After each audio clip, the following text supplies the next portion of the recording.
અને પૂર્ણ રૂપાને ભક્તિ માત્ર રામ રામ રામ રામ રામ રામ કરતા બેસી રહેવું નહીં.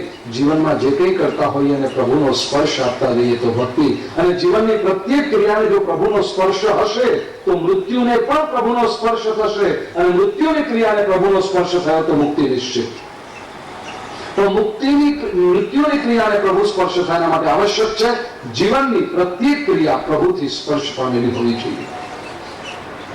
અભ્યાસ થશે જીવનભર પ્રભુ સ્મરણનો તો જ અંતિમ ક્ષણોમાં ભગવાન યાદ આવશે, નહીતર નહીં આવે. એક સત્ય ઘટના કહું. અહીંયાની કથા પૂરી કરીને જામનગર જવાનો છું. ત્યાંના આયોજકોએ મને વાત કરી. સત્ય ઘટના જે કોઈ જામનગરનું હશે તમને કદાચ ખબર હશે, કારણ કે બહુ પ્રસિદ્ધ છે જામનગરમાં. જામનગરમાં હનુમાનજીનું એક મંદિર છે. હનુમાનજીનું નામ છે, હું ભૂલી ગયો છું. એક હનુમાનજી છે, કે કાળા હનુમાન કેવું કહેવાય છે.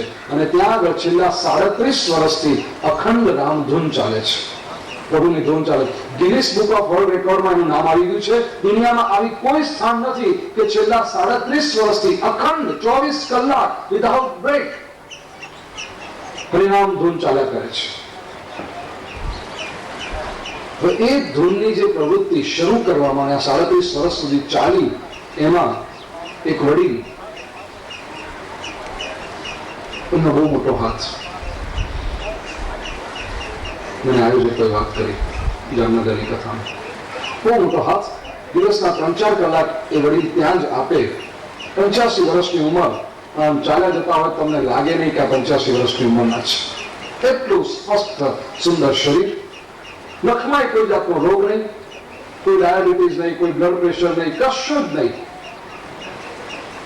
હમણાં 1-1.5 મહિના પહેલા એમનું અવસાન થયું, અને પણ કેવું આકસ્મિક હેમરેજ થયું. બીજી કોઈ જાતની બીમારી નહીં, હેમરેજ થયું, અને લગભગ 1-1.5 મહિનો છેલ્લો કોમામાં રહ્યા, બેહોશીમાં. કોઈને ઓળખે નહીં, કશું કરે નહીં. પ્રતિષ્ઠિત વ્યક્તિ આવી પ્રવૃત્તિ સાથે આટલા બધા વર્ષોથી જોડાયેલા, એટલું જ નહીં ધંધે ધાપે પણ સુખી પરિવાર, સમાજમાં આગળ પડતો પરિવાર, સમાજ સેવાઓ પણ કરેલો, ઘણી બધી વ્યક્તિઓ સાથે પરિચિત. આટલા બધા લોકો એમની ખબર કાઢવા આવે આ વડીલ પાસે, ને કોઈ પણ આવીને ત્યાં જઈને જાય ને સામે રીતે વ્યવહારમાં ન કે કેમ છો દાદા, કે કેમ છો કાકા, હું આવ્યો છું, ઓળખ્યો, આવું કંઈ પણ બોલે. વડીલ એની સામે પણ ન જુએ, આંખ પણ ન ખોલે, કશું જ ન કરે. પણ જો કોઈ વ્યક્તિ પાસે જઈને કહે રામ રામ વડીલ, આ વડીલ હોઠ ફફડાવીને કે રામ રામ.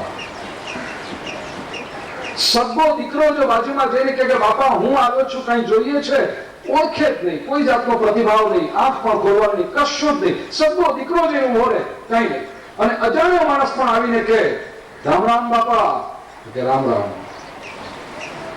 અને આ 1-2 દિવસ નહીં, 1.5 મહિના સુધી હકીકત છે. આ બહુ જૂની વાત નથી, 1.5 મહિના પહેલાની વાત છે. છેલ્લો 1.5 મહિનો વડીલનો એવો જ બીત્યો. એમ લાગે કે ભાઈ રાતના મોડા ઊંઘ્યા હતા, અને જરાક અત્યારે ઠંડક છે, ચાદર થોડીક ઓઢીને આમ તો તમારી મરજી. પછી ભગવાને ચાદર ખેંચવા નથી આવતો.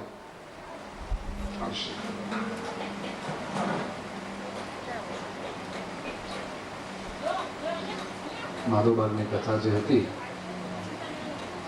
મેં આ વાત કરી હશે ગુરુની કથામાં કે આ ચતુર્થ સ્કંદમાં.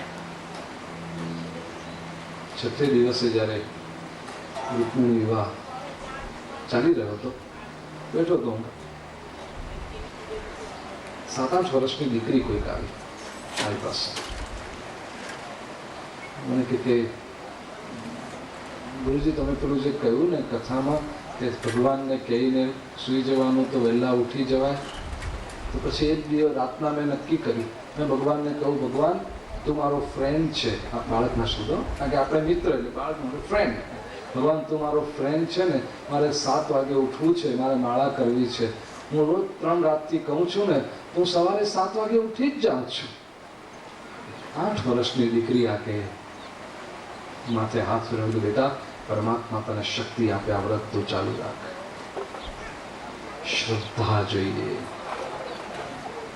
ઈશ્વર મિત્ર છે અને આ તો એક માત્ર ઉઠવાની વાત કરી. જીવનની કોઈ પણ સમસ્યા હોય, શ્રદ્ધાપૂર્વક તમે એક વખત ઠાકોરજીના ચરણે મૂકી દો, અને પછી જુઓ કે કામ કેવું ઉગી નીકળે છે. આપણી તકલીફ છે કે આપણને શ્રદ્ધા પૂરેપૂરી નથી. આપણે ભગવાનને કહીએ છીએ, નથી કહેતા એમ નહીં, પણ આપણે શું કરીએ, 10 જગ્યાએ લંગર પડ્યા હોય ને 11મું લંગર મંદિરમાં પડ્યું હોય. આ કરવાથી કંઈક થતું હોય તો ભલે ને એકાદ નાળિયેર ઘોયડ્યું ઘોયડુંમાં બધું ઘોળાઈ જાય છે.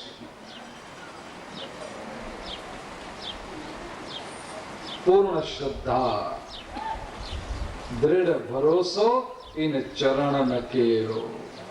દૃઢ ભરોસો, માત્ર ભરોસો નહીં, દૃઢ ભરોસો.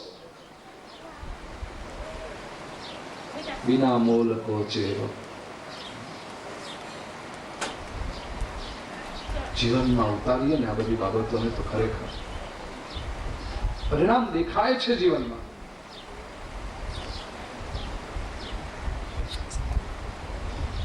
પ્રભુ મિત્ર છે, પણ પુરંજન પ્રભુની આ વાતને સમજી શકતો નહીં. પુરંજન પોતે રહેવા માટે કોઈ નગરીની શોધમાં હતો. ઘણી બધી નગરીઓમાં ફર્યો, ઘણી બધી જમીનો જોઈ, પણ એને કોઈ વસ્તુ ક્યાંય ગમ્યું નહીં કોઈ નગરીમાં. અંતે 9 દરવાજા વાળી એક નગરીમાં આવ્યો ને એ નગરી એને બહુ ગમી ગઈ. આ 9 દરવાજા વાળી નગરી એટલે મનુષ્ય દેહ.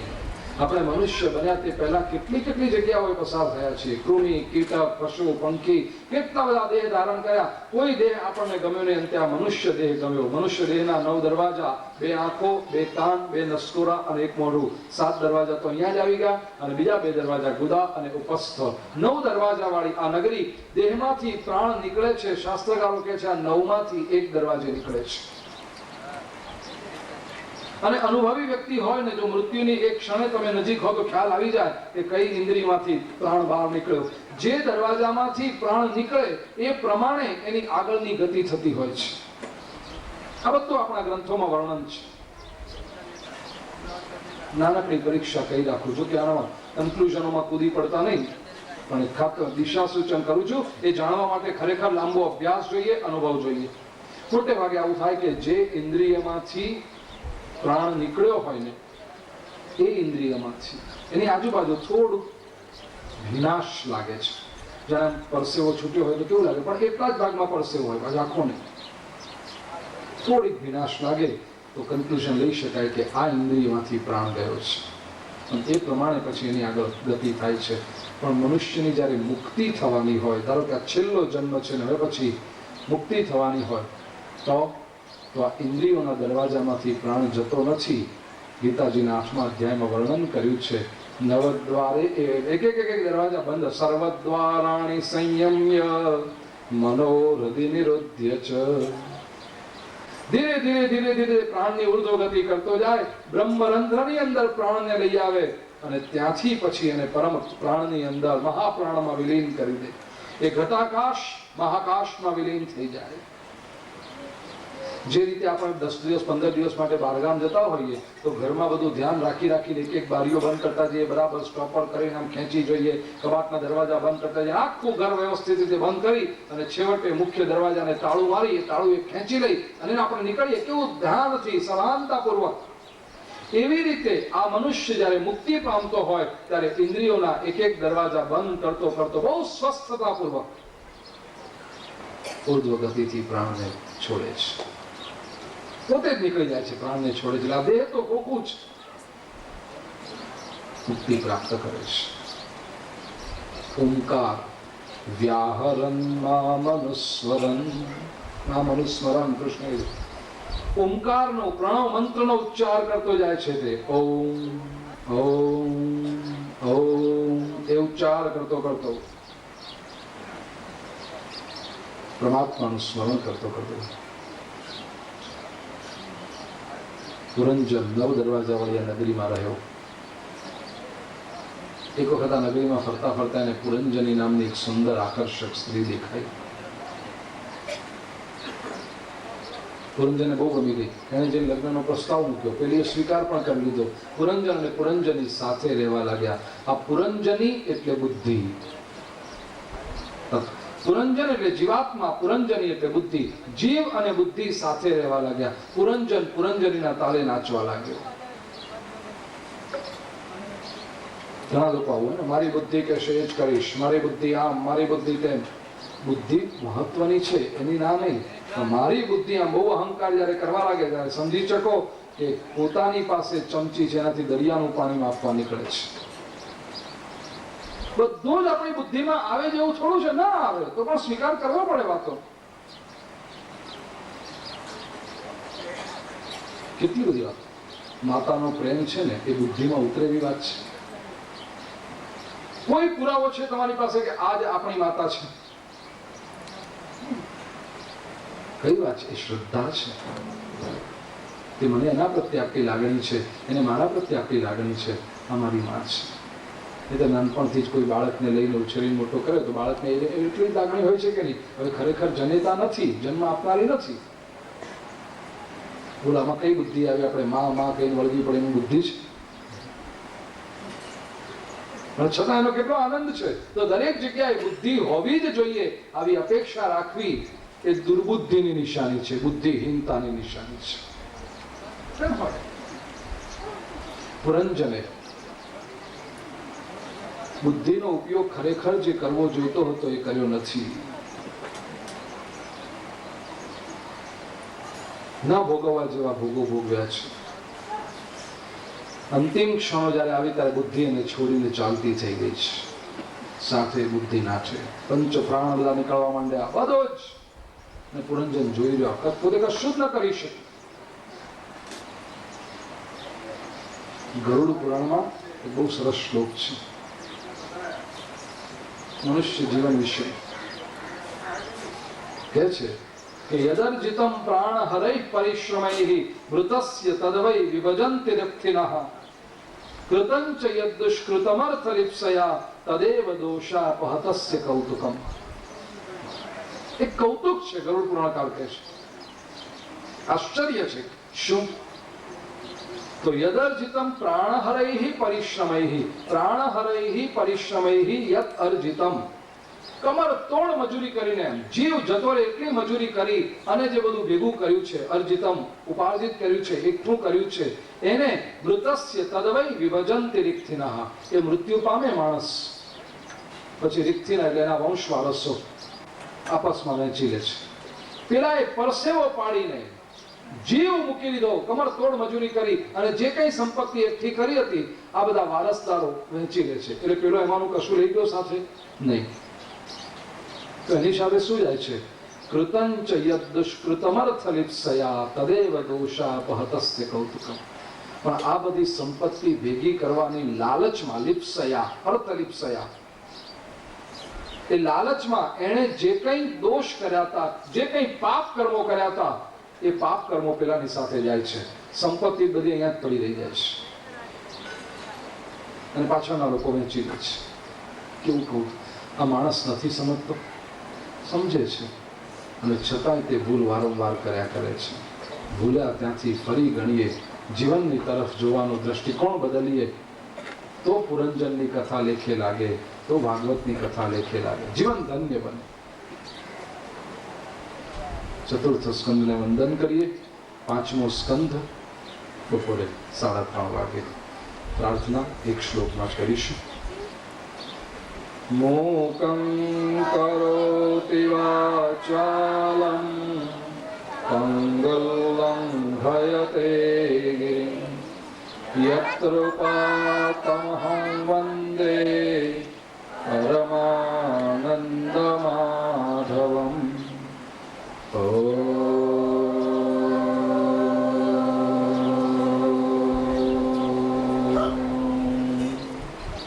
શાંતિ શાંતિ શાંતિ. ઓમ નમો ભગવતે વાસુદેવાય.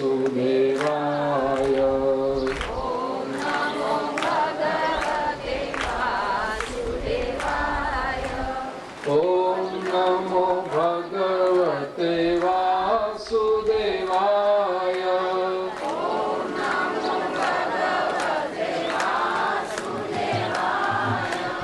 ઓમ નમો ભગવતે વાસુદેવાય.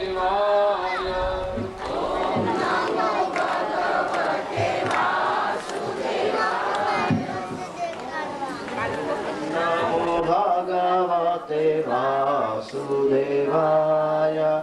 ॐ नमो भगवते वासुदेवाय। ॐ नमो भगवते वासुदेवाय। ॐ नमो भगवते वासुदेवाय।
कस्तूरी तिलकं ललाटपटले वक्षस्थले कौस्तुभम् नासाग्रे वरमौक्तिकं करतले वेणुकरे कङ्कणम् सर्वाङ्गे हरिचन्दनं सुललितं कण्ठे च मुक्तावली गोपस्त्रीपरिवेष्टितो विजयते गोपालचूडामणि।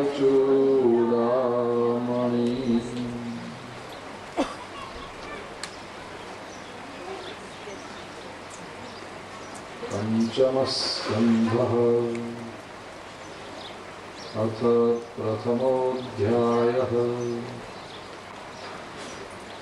राजोवाच प्रियव्रतो भागवत आत्मा रामः कथं मुने गृहे रमतयन्मूलः कर्मबन्धः पराभवः।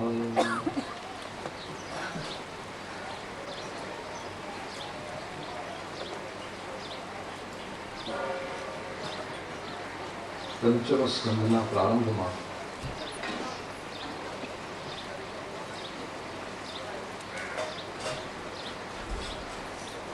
પરીક્ષિતે સુખદેવજીને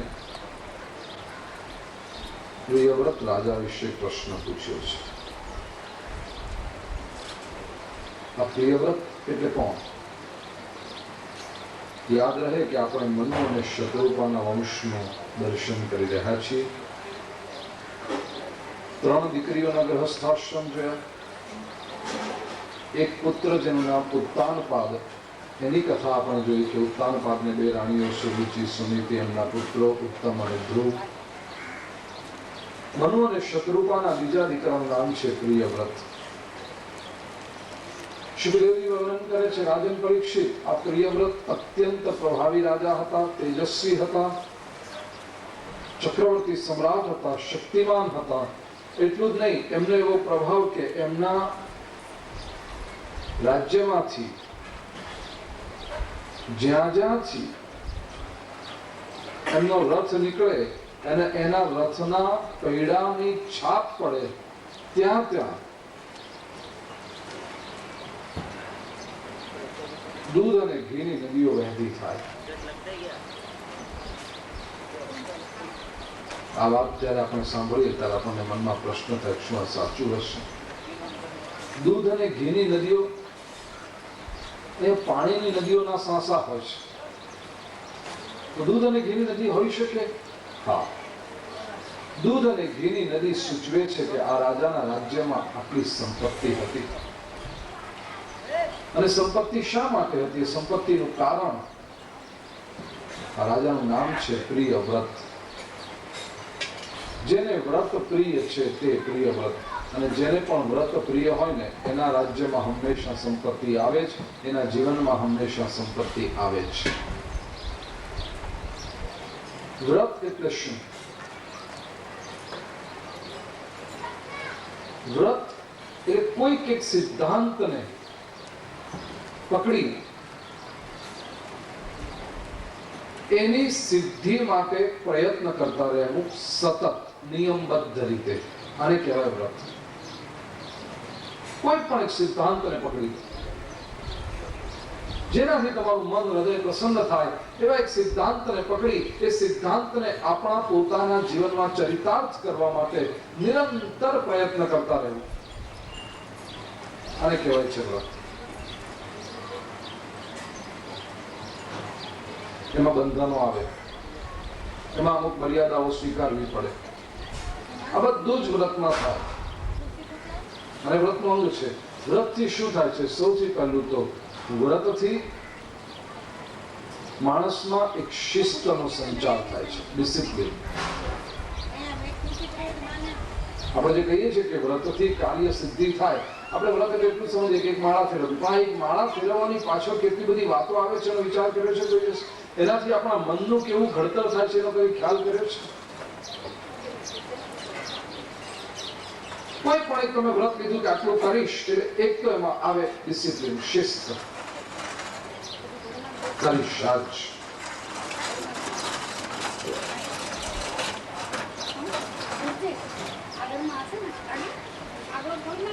રોજ સવારે 6 વાગે બેસીશ પ્રભુની પાસે, કે 7 વાગે, જે કંઈ સમય તમે નક્કી કર્યો છે તે, એટલે પછી એ સમય બેસવાનું જ. આ શિસ્ત છે. સાદી ભાષામાં કહું ને તો વ્રત જે કંઈ અનુષ્ઠાન તમે કરો છો એ ભગવાન સાથે આપણી અપોઇન્ટમેન્ટ છે. It is our appointment with God. તમે નક્કી કર્યું સવારે 7 વાગે, એટલે પછી સવારે 7 વાગે હોય જ. અને ભગવાન પોતાની અપોઇન્ટમેન્ટ સાચવવામાં બહુ પંક્ચ્યુઅલ છે, એ આવી જ જાય છે. કોઈ માણસને આપણે કહ્યું ને કે હું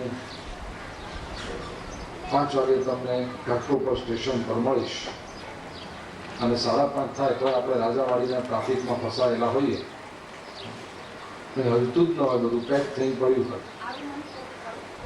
આપણને કેટલું થાય? રિક્ષામાં બેઠો આમ જોઈએ, પેલો અટે છે, આમ થાય છે, તેમ થાય છે, કરતા રહીએ આપણે. કેટલી ચિંતા થઈ જાય કે એક માણસ મારી રાહ જોઈને ઉભો છે. એક માણસ રાહ જોઈને ઉભો હોય, એના માટે આટલી ચિંતા થતી હોય તો પરમાત્મા મારી રાહ જોઈને ઉભો છે. એક નિયમ નથી. વ્રત માટે આ બધી વસ્તુ આવશ્યક છે. એક સ્થાન, એક નિયમ, એક મંત્ર, એક માળા, એક સમય, એક સ્થાન રાખો. ઘરનો એક ખૂણો જે નક્કી કર્યો છે તો ત્યાં એનાથી સાયકોલોજીકલી તમે એક સેટઅપમાં આવી જાઓ છો કે અહીંયા બેઠા એટલે મારે આ એકાગ્રતા શરૂ થઈ ગઈ. એ શિસ્ત શીખવે છે, આ પહેલી વાત. બીજું, વ્રતથી ડિટર્મિનેશન ઊભું થાય છે. આ બંને વસ્તુ ઇન્ટરડિપેન્ડન્ટ છે. ડિટર્મિનેશન હોય તો વ્રત સચવાય, અને વ્રત હોય તો ડિટર્મિનેશન વધે. દ્રઢ નિશ્ચય,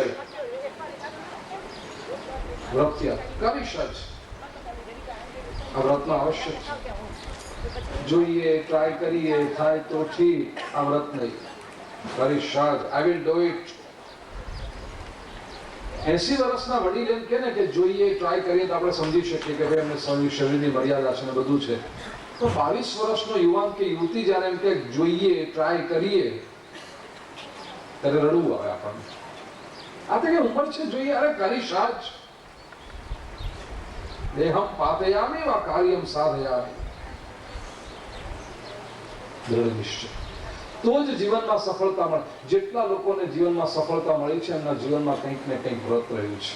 વ્રત વગર મનુષ્યનું જીવન એવરેજ આઉટ થઈ જાય, સામાન્ય થઈ જાય. દ્રઢ નિશ્ચય. એક સૂફી ફકીર થઈ ગયા, એનું નામ હસન. પોતે જતા હશે યાત્રાએ,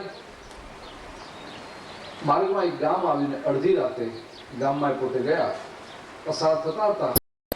ગામની બહાર એક ધર્મશાળા હતી. હસને જોયું કે આ કંઈક ધર્મશાળા છે. ધર્મશાળામાં જઈને એના મેનેજરને ઉઠાડ્યો. એમણે પૂછ્યું, ભાઈ આ ધર્મશાળા છે? તો કે હા. એટલે જગ્યા છે, કોઈ રૂમ ખાલી? એટલે મેનેજર કે હા ખાલી છે રૂમ. હસને પૂછ્યું, મને રોકાવા માટે આપીશ એક રૂમ?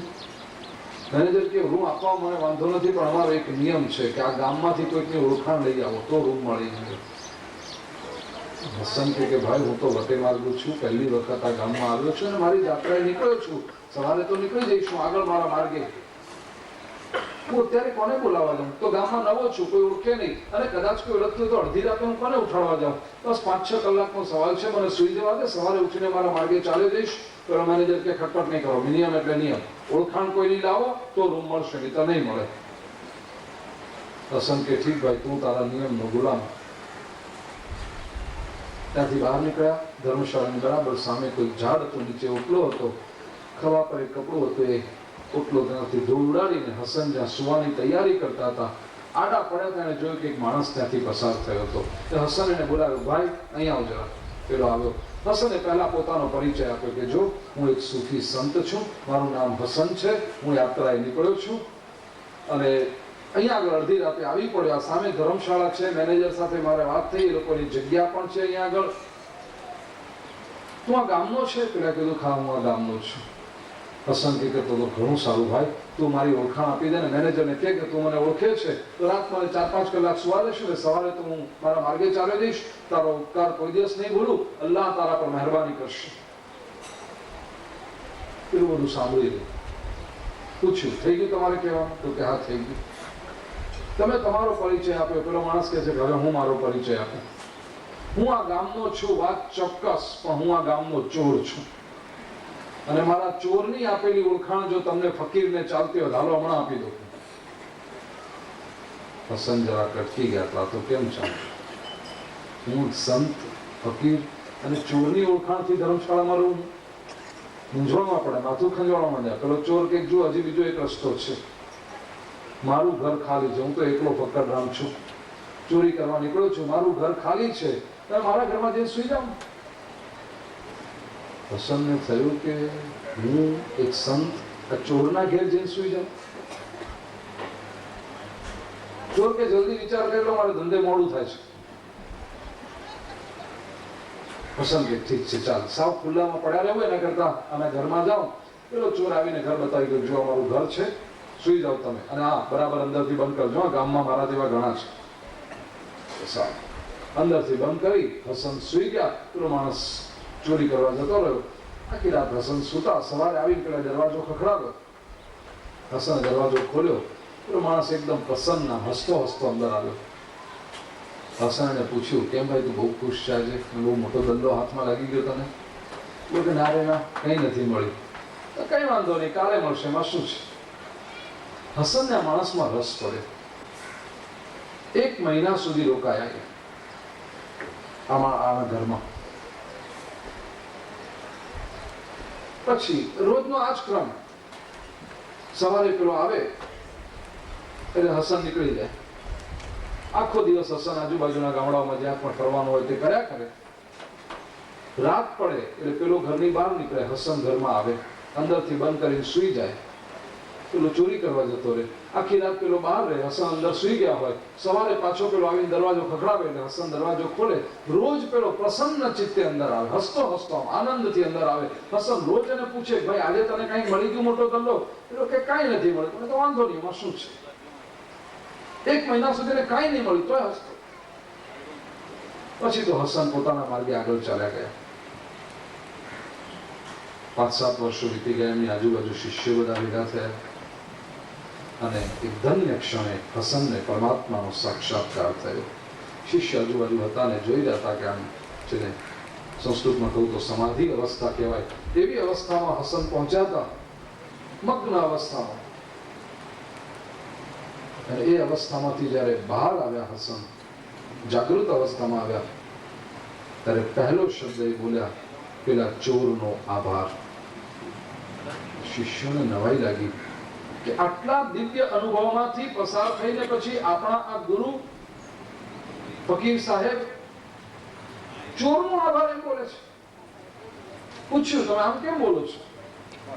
હસન ने कहूं मैं जानबूझ के बहुत समझ के बोल रहा हूं. જ્યારે મારા આધ્યાત્મિક જીવનની શરૂઆત હતી ને, એક ગામમાં હું આવી રીતે રહ્યો હતો. 1 મહિના સુધી આ ચોરને ત્યાં રહ્યો. 1 મહિના સુધી એને ચોરીમાં કશું જ ન મળ્યું, પણ છતાંય એને કોઈ દિવસ પોતાનો વિચાર બદલ્યો નહીં કે ચાલો હવે કંઈક બીજી લાઈન લઈએ, આમાં કંઈક રસ રહ્યો નથી, હવે કોઈ વિચાર નહીં કર્યો. એણે નક્કી કર્યું મારે ચોરી કરીને જીવન ચલાવવાનું છે. નહીં મળ્યું કઈ વાંધો નહીં, કાલે ફરીથી પ્રયત્ન કરીશ. હું આ વ્યક્તિ પાસેથી દ્રઢ નિશ્ચય શીખ્યો.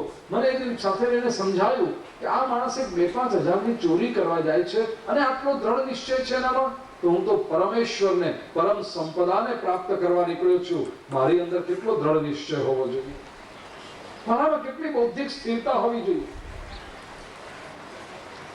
આપણે તો કથામાં કેમ ગયા હોય ને એટલે આમ એકદમ પાવર ચડી જાય ને તો થોડા માળા કરવા માંડીએ, પછી 4 દિવસ 6 દિવસ 8 દિવસ માળા કરીએ અને પછી પાવર ઉતરી જાય પાછો. કેમ ભાઈ મારા ને મારે ગઈકાલ રાતના બહુ ઉજાગરો થયો ને પછી આજે કાંઈ ઉઠાયું નહીં એટલે એમને થયું કે આજે ચાલશે, બીજે દિવસ પણ ચાલશે ને ચાલ્યું. પછી દ્રઢ નિશ્ચય કરીશ જ આ વૃત્તિ મનુષ્યમાં હોવી જોઈએ. વ્રત આ દ્રઢ નિશ્ચય આપે છે, ડિટર્મિનેશન, ડિસિપ્લિન અને ત્રીજી વાત ડેડિકેશન આ વ્રતની અંદર હોય છે. ડેડિકેશન ભક્તિભાવથી પૂર્ણ ઇન્વોલ્વમેન્ટ આ વ્રતમાં હોવું જોઈએ, કોઈ વ્રત સાચું. હવે વિચાર કરો કે કોઈ પણ વ્યક્તિ આ ત્રણ વાતોથી પ્રયત્ન કરે, ડિટર્મિનેશન, ડિસિપ્લિન અને ડેડિકેશન, અને પ્રયત્ન કરતો રહે તો એને જીવનમાં સફળતા ન મળે? ચોક્કસ મળે. આ વ્રતનો પ્રભાવ છે. પ્રિયવ્રત રાજાએ પોતાના રાજ્યમાં આવા યશસ્વી લોકો, આવા પ્રભાવી લોકો ઉભા કર્યા અને પરિણામે એના રાજ્યમાં દૂધ અને ઘીની નદીઓ વહેતી હતી. આટલું સંપન્ન રાજ્ય થયું છે.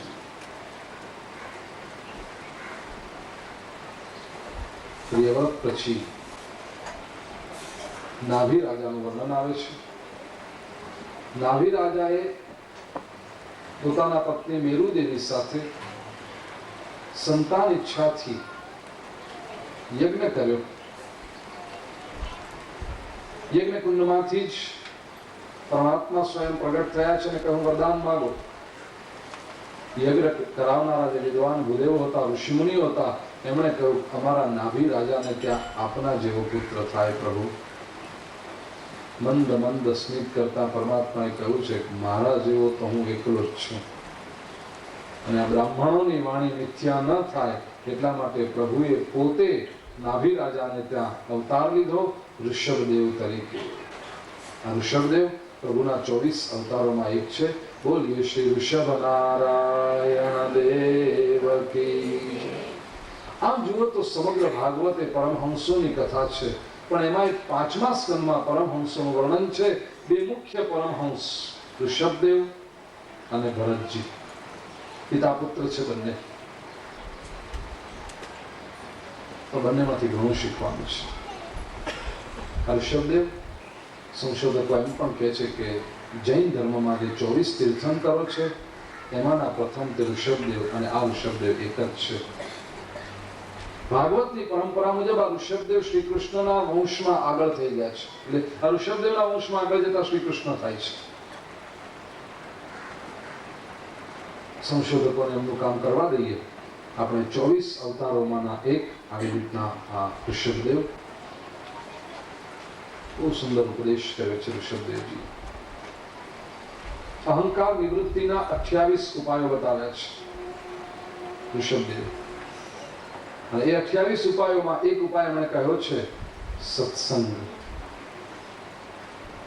સત્સંગથી અહંકાર ઘટે છે, અહંકાર ઓછો થાય છે.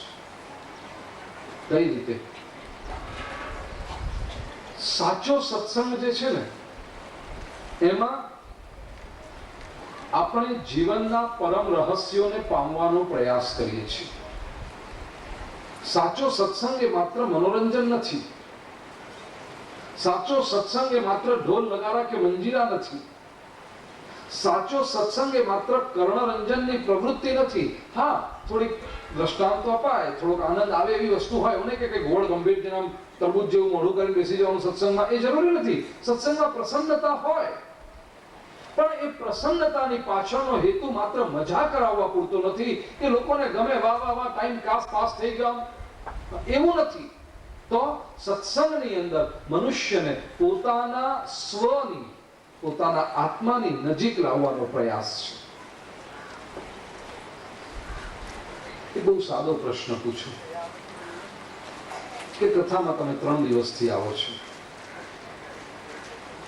હવે અહીંયા આગળ કાંઈ સગવડ નથી. ઘણી બધી કરી છે, નથી એમ કહેવાનો મારો આશય નથી, પણ આમ જુઓ તો કાંઈ સગવડ. તમે ઘરમાં બેઠા હો એવી સરસ મજાની આમ પોચો પોચો સોફો હોય, માથે પંખો ફરતો હોય, કાં તો એર કન્ડિશનર હોય, અને આ બધાની સગવડ સાથે તમે આમ કહો કે પાણી એટલે સરસ મજાનું ફ્રીજનું ઠંડુ પાણી આવે, બધું જ હોય.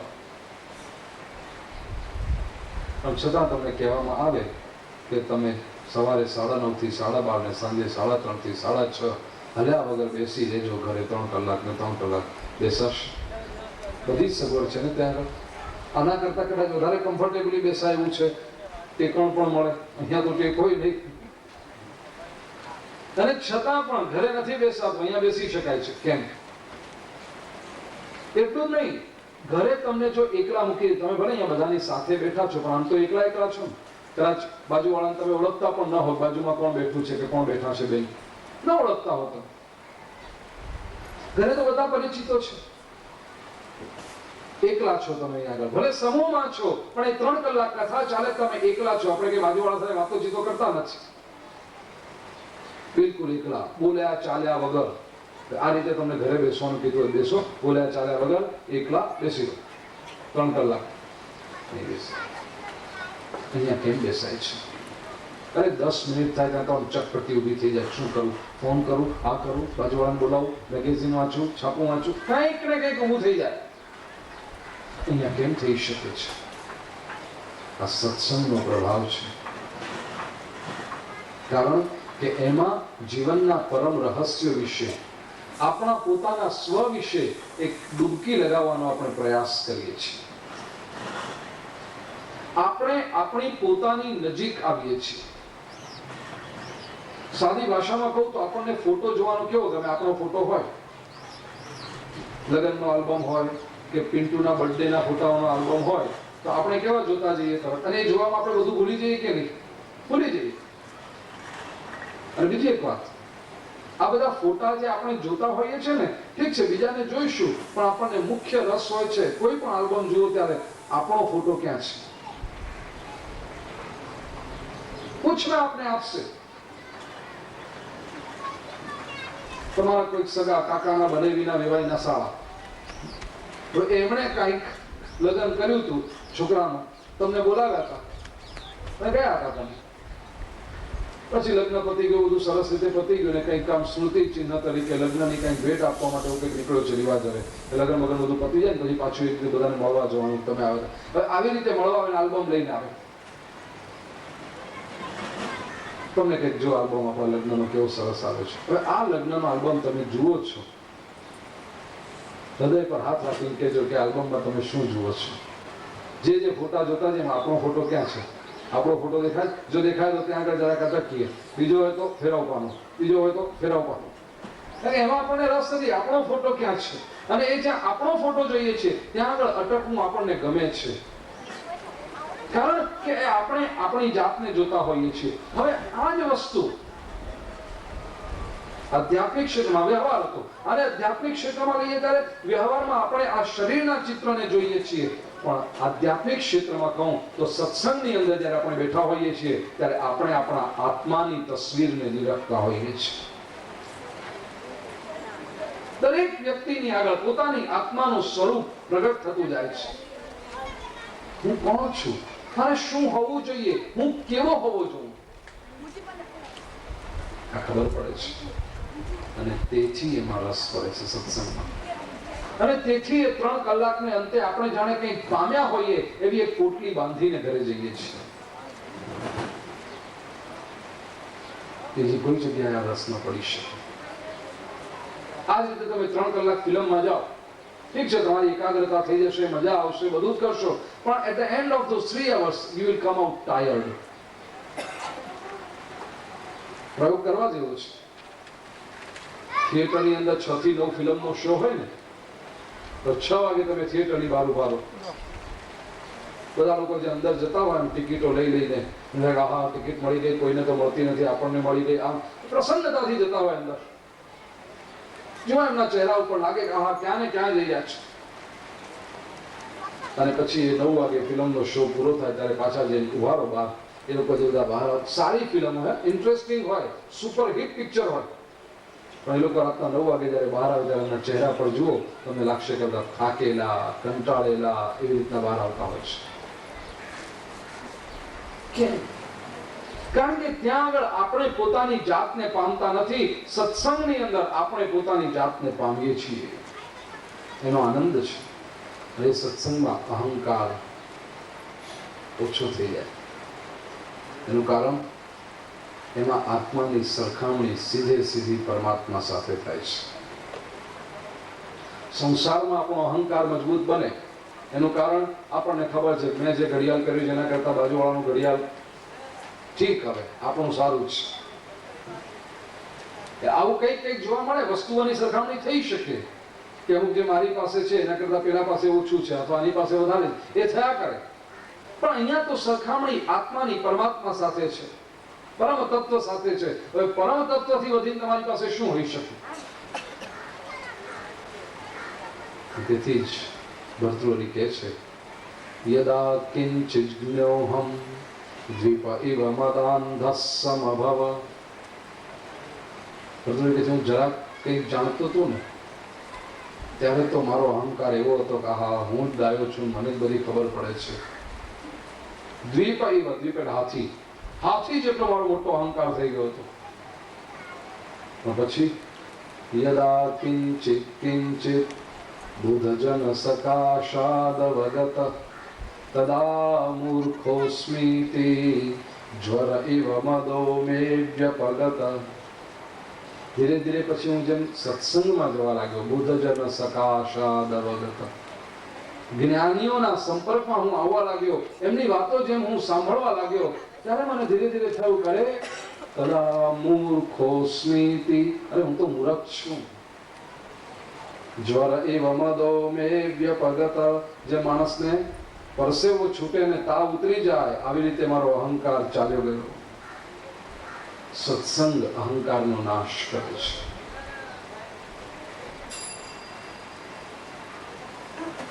ઋષભદેવજીને 100 પુત્ર થયા છે.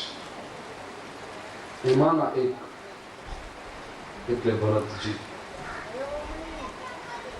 ભરતજીએ ઈશ્વરાર્પણ બુદ્ધિથી, શુદ્ધ અંતઃકરણથી રાજ્ય કર્યું છે. અવસ્થા થઈ એટલે વાનપ્રસ્થી થયા. જંગલમાં ગંડકી નદીને કિનારે એમણે એક નાનકડો આશ્રમ બાંધી ઉપાસના શરૂ કરી છે, વાનપ્રસ્થી તરીકે. જેમણે નેપાળની યાત્રા કરી હશે ને એમને ખબર છે કે નેપાળમાં ભગવાન પશુપતિનાથના મંદિરની પાછળ ગંડકી નદી વહે છે. ઉપાસના શરૂ કરી છે. બહુ વિશાળ પ્રવાહ ગંડકી નદીનો એ કાળમાં તો.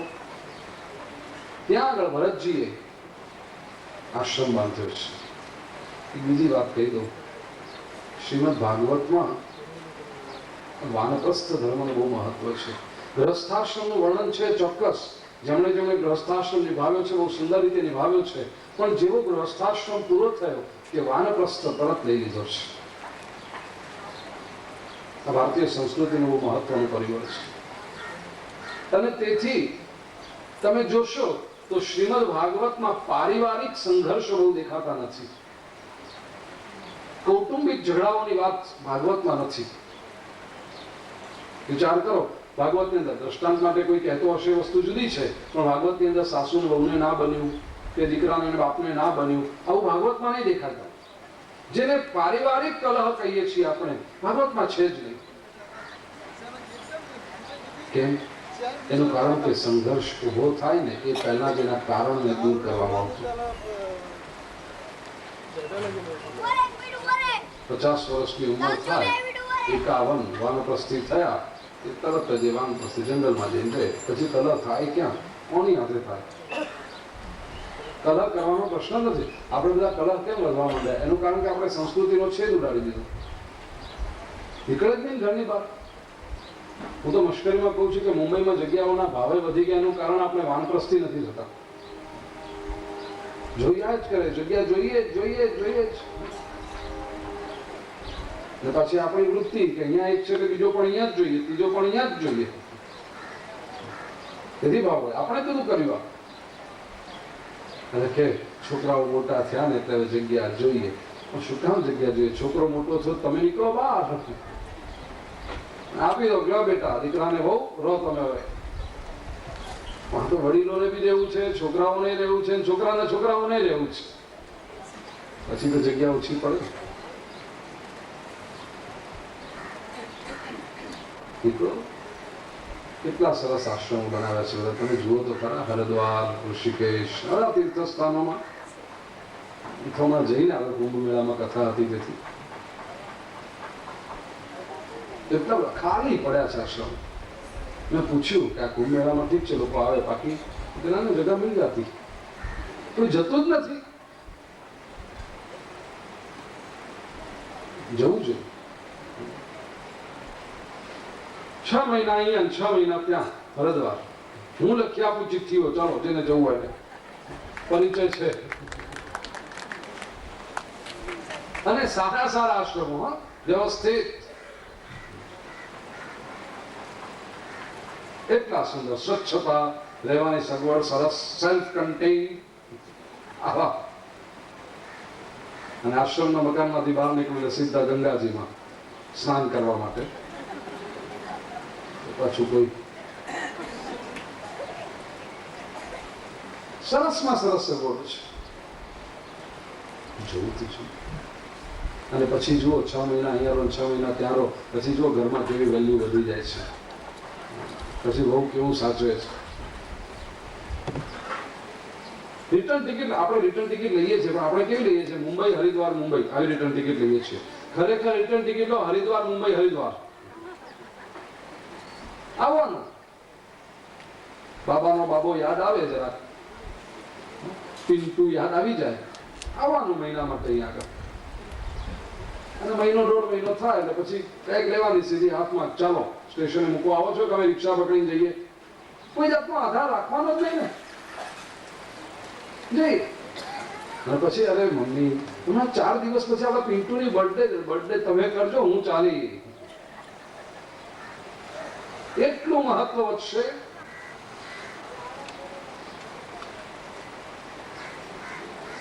વિચાર હતો આની પાછળ. વાનપ્રસ્થ, ભરતજી પોતે વાનપ્રસ્થી થયા છે. ગંડકી નદીને કિનારે નાનકડો આશ્રમ બાંધીને રહેવા લાગ્યા છે. એક દિવસની વાત, સવારના પહોરમાં ભરતજી ગંડકી નદીમાં કમરબુલ પાણીમાં ઉભા રહીને સૂર્યને અર્ઘ્ય આપી રહ્યા છે. આ કમરબુલ પાણીમાં ઉભા રહીને સૂર્યને અર્ઘ્ય આપવો એક બહુ સુંદર ઉપાસના છે. તાત્વિક દ્રષ્ટિએ કહું તો જે પંચમહાભૂતમાંથી આપણો દેહ બન્યો છે, પૃથ્વી, જલ, તેજ, વાયુ અને આકાશ, આ પંચ મહાતત્વોમાંથી આપણો દેહ બન્યો. એ 5 મહાતત્વોની સાથે આપણે સીધા સંપર્કમાં હોઈએ છીએ. We are in direct contact with these 5 great elements.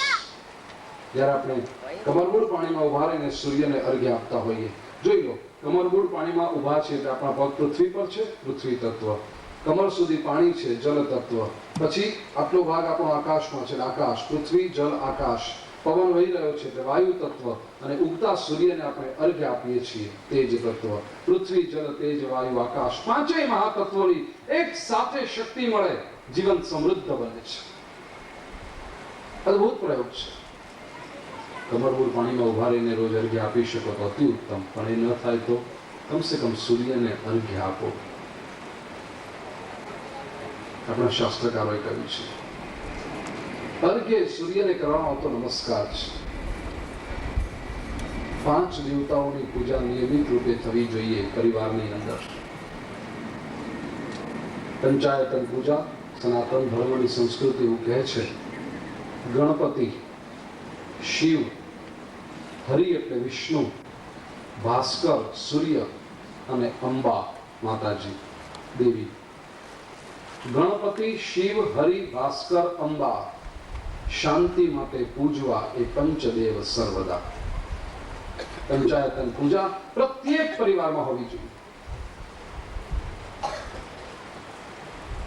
ગણેશજીની પૂજા કહેવાની જરૂર જ નથી કે રિદ્ધિ સિદ્ધિના દાતા છે, બુદ્ધિના દેવ છે ગણેશજી. એટલે બુદ્ધિ આવે, રિદ્ધિ સિદ્ધિ આવે એટલું જ નહીં, વિઘ્ન હરતા છે. જીવનમાંથી વિઘ્ન ઓછા થાય ગણેશજીની ઉપાસના કરનાર. શિવ વૈરાગ્યનું પ્રતીક છે. એટલું જ નહીં, શિવે કામને બાળ્યો છે, ત્રીજું નેત્ર ખોલ્યું. જ્યાં સુધી કામ દહન થતું નથી ત્યાં સુધી ભક્તિ સફળ થતી નથી. શિવજીની ઉપાસના અત્યંત આવશ્યક છે. શિવ હરિ એટલે વિષ્ણુ. વિષ્ણુનું કોઈ પણ સ્વરૂપ જે તમને ઈષ્ટદેવ તરીકે પ્રેમ ઊભો કરતું હોય તે સ્વરૂપને લો. તમે રામચંદ્રજી તરીકે સ્વીકાર કરવા માંગતા હો તો રામ દરબારજી. તમને કૃષ્ણ, વિષ્ણુનો અવતાર જે છે કૃષ્ણ, એ તમને આત્મીય લાગતા હોય તો કૃષ્ણનું સ્વરૂપ પધરાવો. કૃષ્ણના તો અનંત સ્વરૂપો છે, એમાં પણ તમને જે સ્વરૂપ ગમે, બાલકૃષ્ણ ઠાકોરજી તરીકે પધરાવો. તમને રાધા કૃષ્ણ લાગે, રાસેશ્વર કૃષ્ણ લાગે, ઘણા બધા કૃષ્ણના સ્વરૂપો છે. ગોવર્ધનનાથ છે, શ્રીજી બાબાનું સ્વરૂપ છે. જે કૃષ્ણનું જે સ્વરૂપ તમને આત્મીય લાગતું હોય એને પધરાવો. વિષ્ણુ, લક્ષ્મી નારાયણ તરીકે પધરાવી શકો વિષ્ણુ. યોગેશ્વર તરીકે પધરાવી શકો કૃષ્ણ. કૃષ્ણના તો અનેક સ્વરૂપો. ગણપતિ, શિવ, હરિ, ભાસ્કર, સૂર્યની પૂજા કરો રોજ. અને અંબા, અંબા માતા એટલે શક્તિ. શક્તિના પણ દેવીનું સ્વરૂપ. કોઈ પણ ઘરમાં દેવીની પૂજા થવી જ જોઈએ, શક્તિની ઉપાસના થવી જ જોઈએ. પછી શક્તિને તમે માતાજીને કુળદેવી તરીકે ઉપાસના કરી શકો. આપણા શાસ્ત્રોમાં તો કુળદેવી પ્રત્યેક કુળની હોય, એની આરાધના. યમુનાજી એને શક્તિ તરીકે ઉપાસના કરી શકો, યમુના મૈયાની. લક્ષ્મીજીનું સ્થાપન કરી શકો દેવી તરીકે. માં છે તો જોઈએ જ ને, આરાધના કરો. ગણપતિ, શિવ, હરિ, ભાસ્કર, અંબા. સૂર્યની રોજ પૂજા કરો. સૂર્યની મૂર્તિ ઘણા લોકો પધરાવે છે, ઠીક છે, પણ સૂર્ય તો સાક્ષાત દેવ છે. રોજ સૂર્યને વંદન કરો. સૂર્ય આપણી પાસે કશું જ માંગતો નથી, માત્ર નમસ્કાર માંગે છે. સંસ્કૃતમાં એવું કહ્યું છે, નમસ્કાર પ્રિયો ભાનુ, જલધારા પ્રિયો શિવ, અલંકાર પ્રિયો કૃષ્ણ, બ્રાહ્મણા મોદક પ્રિય. નમસ્કાર પ્રિયો ભાનુ. સૂર્યને માત્ર નમસ્કાર જોઈએ બસ. તમે સૂર્યનારાયણની આગળ ઉભા રહીને વંદન કરો ને, સૂર્યનારાયણ એટલા બધા આશીર્વાદ વરસાવી દે છે. નમસ્કાર પ્રિયો ભાનુ, જલધારા પ્રિયો શિવ. શિવજીને જળની ધારા, એક લોટો જળ ચડાવ્યું કે ભોળિયો મહાદેવ પ્રસન્ન પ્રસન્ન. સવારે જોયું ને આપણે, જલધારા પ્રિયો શિવ. અલંકાર પ્રિયો કૃષ્ણ. કૃષ્ણને અલંકારો ગમે છે. ઠાકોરજીને તો જેટલા લાભ લેણાવો એટલા ઓછા. અલંકાર પ્રિયો કૃષ્ણ. અને બ્રાહ્મણા મોદક પ્રિય. લાડવા શીખવા જોયું છે બ્રાહ્મણો પાસેથી, પણ હું મશ્કરી નથી કરતો. હું પોતે બ્રાહ્મણ છું, મશ્કરી કરવાનો મને અધિકાર જ નથી. બ્રાહ્મણને ભોજન કરતો જોવો ને, ઇટ્સ અ ટ્રીટ. એટલો શાંતિથી ભોજન કરતા હોય. અને બીજું બ્રાહ્મણ પાસેથી શીખવા જેવું છે, ભોજન પછીનો વિશ્રામ એ પણ ગુરુદેવ પાસેથી શીખવાનું. તમે ઘરમાં કોઈ પૂજા કરો ને આખા દિવસની, નવચંડી કે એવું કંઈ કર્યું હોય, સવારે 9 થી 12 કે 12:30 1 વાગ્યા સુધી પૂજન ને બધું ચાલે, અગ્નિ સ્થાપન થઈ જાય, પછી ફલાહારનો ટાઈમ રાખ્યો હોય ગુરુદેવ હોય. 8-9 બ્રાહ્મણો આવ્યા હોય તમારે ત્યાં એક દિવસ માટે. બપોરે ફરાળ કરો અને તમે હજી તો બપોરના પાછો 2-2:30 વાગે યજ્ઞની તૈયારી શરૂ કરવાની છે. અડધો કલાક હોય ને, તમે જોજો તમારા ઘરનો કોઈ ખૂણો તમને ખબર નહીં હોય, પણ એ બ્રાહ્મણ શોધી કાઢે. ત્યાં આગળ જરા રાખેલો ગમછો હટાવી લંબાવી દે. મોટી યોગ્યતા છે બ્રાહ્મણો પાસે, શીખવાનું છે સમાજે. એ તો કેટલા નખરા હોય સુવાના તો, મને આમ જોઈએ, મને પેલું જોઈએ. આ જરાક ઓશિકું બદલાયું એટલે ઊંઘ નહીં આવી, પેલા રોજ ઓશિકા બદલાય છે. લક્ઝરી છે આ પણ, સુઈ શકવું ગમે ત્યારે. યાદો સૂર્યને રોજ અર્ઘ્ય આપવો એક ઉપાસના છે. ગઈકાલે એક આરાધના મેં બતાવી હતી, સંધ્યા દીપ. આજે એક બીજી આરાધના બતાવું છું, જેનું મન બહુ ચંચળ રહેતું હોય, વેવરિંગ માઇન્ડ, નિર્ણયો ન કરી શકાતા હોય, અથવા તો લઘુતા ગ્રંથિ મનમાં ઘર કરી ગઈ હોય. હું તો કઈ છું જ નહીં, મારાથી કઈ થાય નહીં, આ કેમ થશે બધું કામ ને, આ બધું જયારે લાગતું હોય તો સૂર્યનારાયણની આરાધના કરો. રોજ સવારે નિયમ લઈ લો, સૂર્યને અર્ઘ્ય આપવો. ઉગતા સૂર્યના દર્શન કરો. અખંડ 6 મહિના સુધી જો આ નિયમ પાળી શકાશે ને, વ્યાસપીઠ પરથી વચન આપું છું, મન મજબૂત થઈ જશે. નિર્ણય શક્તિ મજબૂત થઈ જશે. સૂર્યની ઉપાસના મનુષ્યને આપે છે. વિજ્ઞાને પણ પુરવાર કર્યું છે કે બાલ સૂર્યની કિરણોની અંદર લાખો ટન એનર્જી હોય છે. ગુમાવી દઈએ છીએ આપણે. નરસિંહે કહ્યું તું રાત રહે જ્યાં રે પાછલી ખટઘડી સાધુ પુરુષને સુઈ ન રહેવું. રાત જ્યારે 6 ઘડી બાકી રહે, 1 ઘડી એટલે 24 મિનિટ, 6 ઘડી એટલે 24 6 120 અને 144, લગભગ 2 કલાક ને 24 મિનિટ બાકી હોય સૂર્યોદયને, એટલે 2.5 કલાક પહેલા સમજો કે જો 6:30 વાગે સૂર્યોદય થવાનો હોય તો સવારે 4 વાગે ઉઠી જવું. સાધુ પુરુષને સુઈ ન રહેવું, 4 વાગે ઉઠો. હું જયારે કહું ને પછી કેટલાક લોકોના ચહેરા પર દેખાય તો બધી અમારું ઊંઘવાનું ક્યારે, તો 4 વાગે ઉઠવાનું, કારણ કે એ વખતે જે મીઠી નીંદર આવે છે, સુવાનું રાતના છે. સાધુ ધ્યાન કરો સવારે ઉઠીને, અને પછી જો મન કેટલું મજબૂત બનતું જાય છે. શક્તિ તો એટલી બધી પડી છે આપણી અંદર, આપણે ઉપયોગ કરતા નથી. આપણી હાલત એવી છે કે ખિસ્સામાં હીરો હોય અને દુનિયાની સામે ભીખ માંગતા ફરતા હોઈએ. અનંત શક્તિ આપી રાખી છે. આપણા શાસ્ત્રોએ તો કહ્યું છે, હવેના વૈજ્ઞાનિકો પણ કહે છે કે પ્રત્યેક મનુષ્યની અંદર અનંત શક્તિ છે. ઉપયોગ જ નથી કરતો. બુદ્ધિ કેટલી છે. મનોવિજ્ઞાને કહ્યું કે મનના જો 10 ભાગ કરવામાં આવે તો 1 ભાગ મન છે તે કોન્શિયસ માઇન્ડ છે, અને 9 ભાગ મન છે તે સબકોન્શિયસ માઇન્ડ છે. 10% મન, રૂપિયામાંથી 10 પૈસા જ આપણે મનનો ઉપયોગ કરીએ છીએ. 90 પૈસા તો એમના એમ જ, 90% મન તો એમનું એમ જ પડ્યું રહે છે, ઉપયોગ જ નથી કરતા. બીજી રીતે કહું તો મન એક એટલો વિશાળ મહેલ છે કે એનો માત્ર આપણે જો 10 ઓરડા હોય ને તો એક જ ઓરડો આખી જિંદગી વાપરીએ છીએ, બાકીના 9 રૂમ તો અંધારામાં જ પડ્યા છે, વાળ્યા જોડ્યા વગરના. કચરો ભેગો થયા કરે છે, જાળા બાજા કરે છે એની અંદર, અને એમાં જે જાળા બાજે છે, એમાં જે કચરો ભેગો થાય છે, એ બધી તકલીફો પછી આ એક રૂમમાં જ્યાં આપણે રહીએ છીએ એને પણ થાય છે. કારણ કે સબકોન્શિયસમાં જે તકલીફ હોય બધી કોન્શિયસમાં આવવાની જ છે. અને આ સબકોન્શિયસને પકડવાનો પ્રયત્ન, સબકોન્શિયસને જાણવાનો પ્રયત્ન 2 ક્ષેત્રમાં થઈ શકે. એક સ્વપ્નના ક્ષેત્રમાં અને બીજું ધ્યાનના ક્ષેત્રમાં. આપણને જે સ્વપ્ન આવે છે એ સબકોન્શિયસ માઇન્ડનું પરિણામ છે. સુષુપ્ત મનમાંથી આ બધા સ્વપ્ન આવતા હોય છે. એ સ્વપ્ન ઘણી વખત કેવા વિચિત્ર લાગે આપણને, કંઈ ધનધડો જ ના હોય, પણ એ ધનધડા વગરનું બધું સુષુપ્ત મનમાં છે, એ જે છે એ બહાર આવે છે સ્વપ્નની અંદર.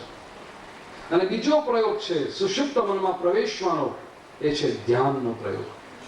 ફરક એ છે કે સ્વપ્નાવસ્થામાં, સુષુપ્ત અવસ્થામાં શું ચાલે છે ખબર પડે છે, પણ આપણા કંટ્રોલ બહારની વાત છે. સ્વપ્નમાં આપણા હાથમાં હોતું નથી કે લાવો સુષુપ્ત મનમાંથી આ આપણે જોઈએ, આપોઆપ થઈ જાય છે. જ્યારે ધ્યાનમાં એ આપણા કંટ્રોલની વાત છે કે આપણે સુષુપ્તની અંદર પ્રવેશ કરીએ છીએ. તેથી બધી ખબર પડતી જાય. એ સાફસૂફ કરવાની હોય તો એની પણ ખબર પડતી જાય, એનામાંથી જે ઉપયોગમાં લેવાનું હોય તો એ પણ ખબર પડતું જાય. રોજ સવારે વહેલા ઉઠીને ધ્યાન કરો, સૂર્યની ઉપાસના કરો. ભરતજી સૂર્યને અર્ઘ્ય આપી રહ્યા છે.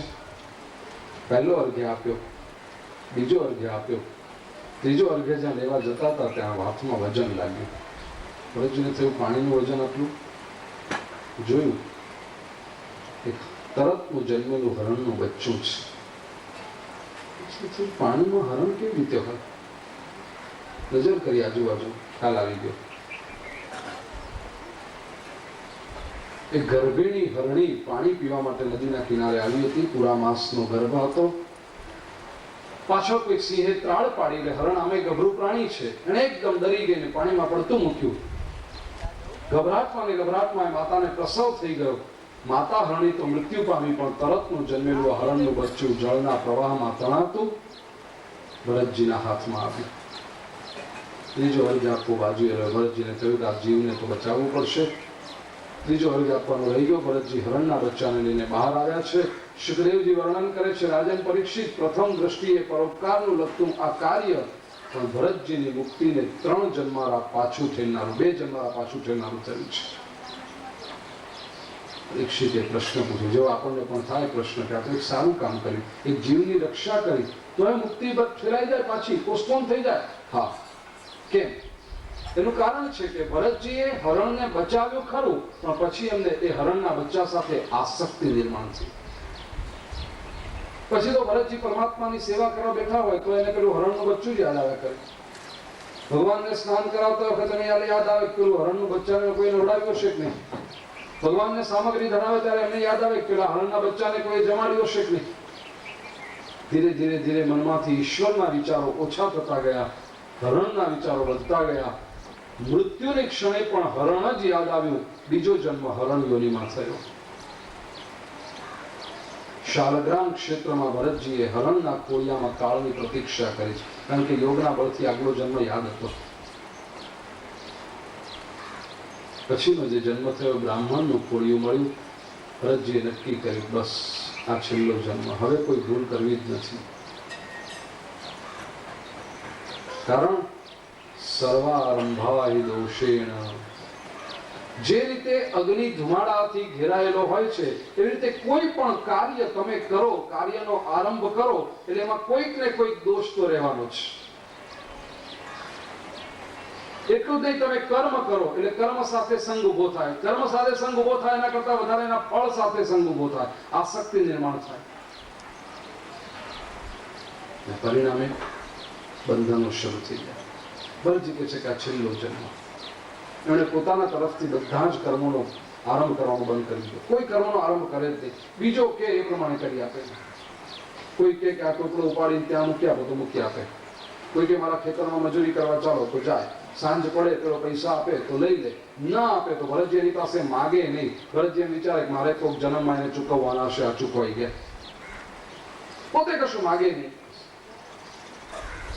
ગામ લોકોને તો મજા પડી ગઈ, એમને થઈ ગયું આ તો કઈ માંગતો જ નથી, આ તો જળ છે સાફ. લોકો જળ ભરત કહીને બોલાવવા લાગ્યા. પણ ભરતજી ખરેખર જળ નહોતા, પરમ જ્ઞાની હતા. વેદાંતની બહુ ઊંચી કક્ષા, સાક્ષી ભાવ, એમાં ભરતજી રહ્યા હતા.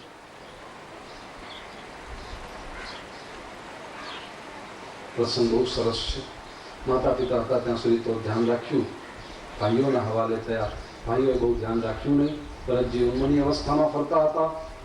ભીલ લોકોના હાથમાં આવી ગયા. ભીલ લોકો એમને વધસ્તંભ પર ચડાવતા હતા. ત્યાં પથ્થરની મૂર્તિમાંથી દેવી પ્રગટ થઈને ભરતજી રક્ષા કરે છે. ભરતજીની રક્ષા કરી દેવી. ત્યાંથી નીકળી ભરતજી જતા હતા. અગત્યનો પ્રસંગ, રહુગણ રાજા પાલખીમાં બેસી કપિલ મુનિના આશ્રમ તરફ વિદ્યા પ્રાપ્તિ કરવા માટે જઈ રહ્યા હતા.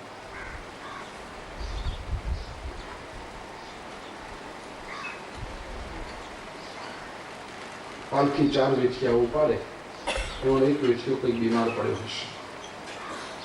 રાજાના સૈનિકો વેઠિયો શોધવા નીકળ્યા. ભરતજી જતા જંગલમાંથી એમને જોયા. ઉન્મની અવસ્થા, ભરતજીનું અલમસ્ત શરીર. રાજાના માણસોને થયું કે આ વેઠિયો સારો છે. ચલો, ભરતજી કે ચલો, કોઈને નાદ નહીં પાડવાની. પાલખી પાસે આવી ગયું, ઉઠાવો इसको, ચલને લગો. ભરતજી પાલખી ઉઠાવી ચાલવા લાગ્યા. ચાલતી વખતે ભરતજીનો નિયમ કે જમીન પર જોઈને ચાલે. કોઈ જીવ જંતુ, કીડી મકોડો કેવું આવે એટલે ભરતજી કૂદકો મારે. ભરતજી કૂદકો મારે એટલે પાલખીમાં બેઠેલા રાજાને આંચકો લાગે. 4-5 વખત આવા આંચકા લાગ્યા. રાજાને ક્રોધ આવ્યો છે. હે બેઠાઓ, સીધા ચાલો, કુદાકૂદ કેમ કરો છો? પેલા આગલા 3 વેઠિયાઓ કહ્યું, રાજાજી અમે બરાબર ચાલીએ છીએ, આ નવો વેઠિયો આવ્યો છે ને એ કુદાકૂદ કરે છે. ભરતજી કહે સીધો ચાલ. રાજાએ કહ્યું સીધો ચાલ. બરાબર તો જેમ ચાલતા હતા એમાં જ કંઈ બદલાય નહીં, કારણ કે નીચે જીવ જંતુની હિંસા તો કરાય નહીં. ચાલતા રહે. વળી પાછા 4-5 વખત કૂદકા માર્યા. રાજાને આંચકા લાગ્યા, ક્રોધ આવ્યો છે. રાજાએ પાલખીમાંથી માથું બહાર કાઢીને ભરતજીની સામે જોઈને કહ્યું, કેમ ભાઈ, બહુ દૂરથી તો પાલખી ઉંચકીને આવ્યો ને શરીરે બહુ દુબળો છે એટલે થાકી ગયો હોઈશ નહીં? ભરતજીએ રાજાની આંખમાં આંખ મિલાવીને કહ્યું, તમે 3 વાતો કરી, લાંબુ ચાલ્યો, દુબળું શરીર, થાકી ગયો. આ ત્રણેય વાતો મારા દેહને લાગુ પડે છે, મને લાગુ પડતી નથી, કારણ હું તો દેહ નથી, હું તો આત્મા છું. રહુગણ રાજા જે કપિલ મુનિના શિષ્ય હતા, કપિલ મુનિના શિષ્ય એટલે કપિલ મુનિ જે સાંખ્ય શાસ્ત્રના પ્રણેતા. સાંખ્ય શાસ્ત્ર જે આપણે ગઈકાલે જોઈ ગયા કે એમાં પહેલો સિદ્ધાંત કે હું દેહ નથી, હું આત્મા છું. રહુગણ રાજાને થયું કે મારા ગુરુ સાથે હું આ જ્ઞાનની ચર્ચા તો કરું છું, શબ્દોથી તો મને બધી ખબર છે આ વાતની, પણ હજી સુધી હું એ તત્વને સમજી શક્યો નથી. એ તત્વ, એ અનુભવની વાત આ વેઠીઓ આટલી સરળતાથી કહી દે છે. રાજાને થયું કે કોઈ સામાન્ય વેઠીઓ નથી, કોઈ મહાપુરુષ છે, કોઈ અવધૂત છે. રાજા પાલખીમાંથી કૂદી પડ્યો, ભરતજીના પગ પકડી લીધા. મેં કહ્યું છે અને ક્ષમા કરો, મારી ભૂલ થઈ ગઈ છે. મને એમ કે તમે કોઈ બેઠિયા છો, હું રહુગણ રાજા, મને એમ કે તમે કોઈ મજૂર છો કે મેં તમારી પાસે પાલખી ઉચકાવી, મારી ભૂલ થઈ ગઈ. ભરતજી કહે છે ભૂલ થઈ ગઈ નથી, ભૂલ થઈ ગઈ છે.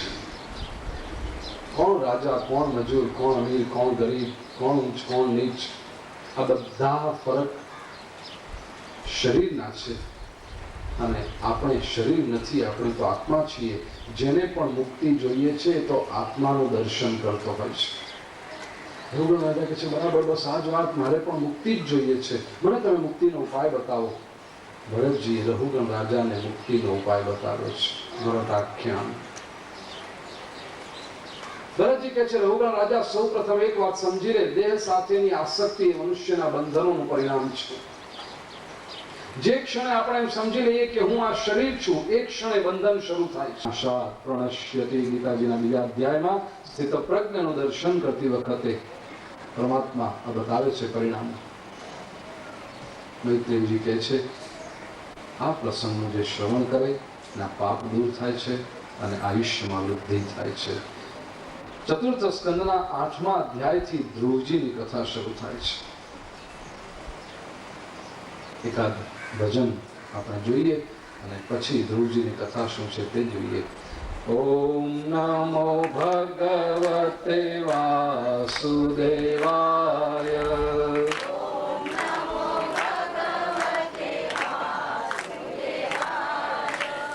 ઓમ નમો ભગવતે વાસુદેવાય.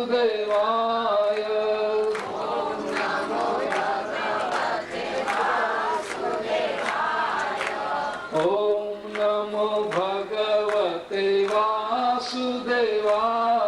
वृंदावन के मर्म को मर्म ने जाने कोई, डाल डाल और पात दे श्री राधे राधे हो. राधा तू बड़ भागिनी, अरे कौन तपस्या की, तीन लोक तारन करन तू तेरे आदि.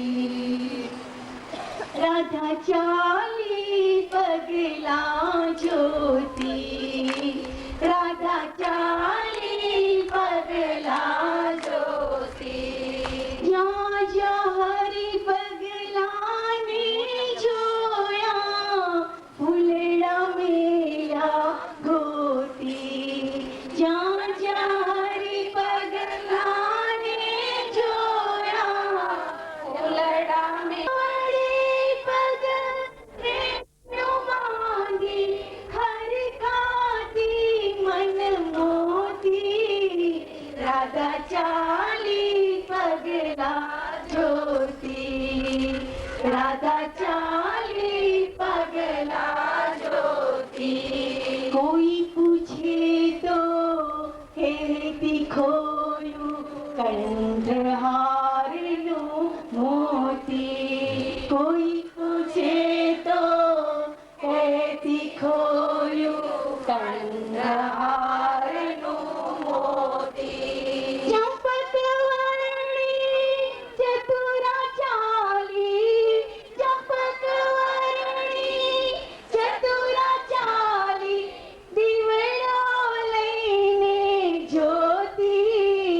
રાધા ચાલી પગલા જોતી, રાધા ચાલી પગલા જોતી, રાધા ચાલી, રાધા ચાલી, રાધા ચાલી પગલા જોતી.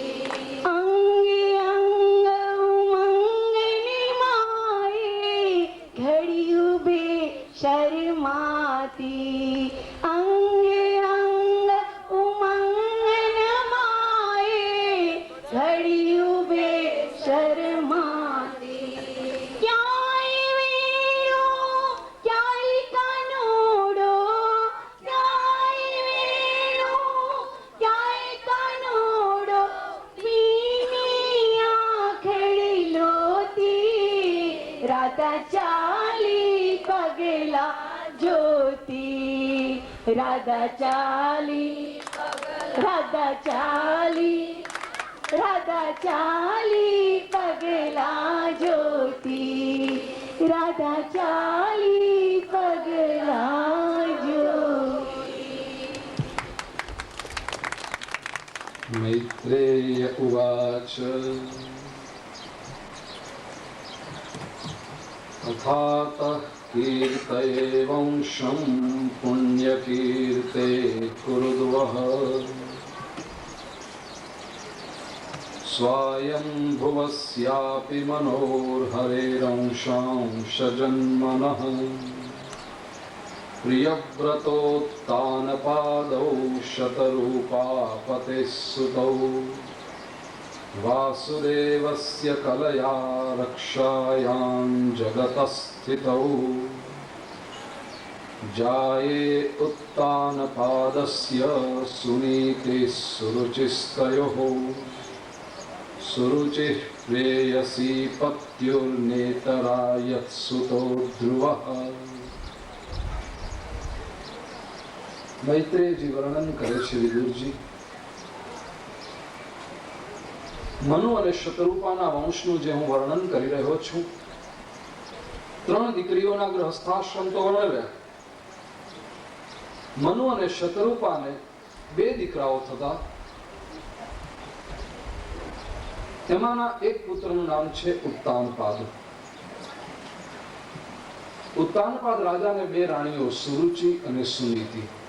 સુરુચિનો પુત્ર ઉત્તમ અને સુનીતિનો પુત્ર ધ્રુવ.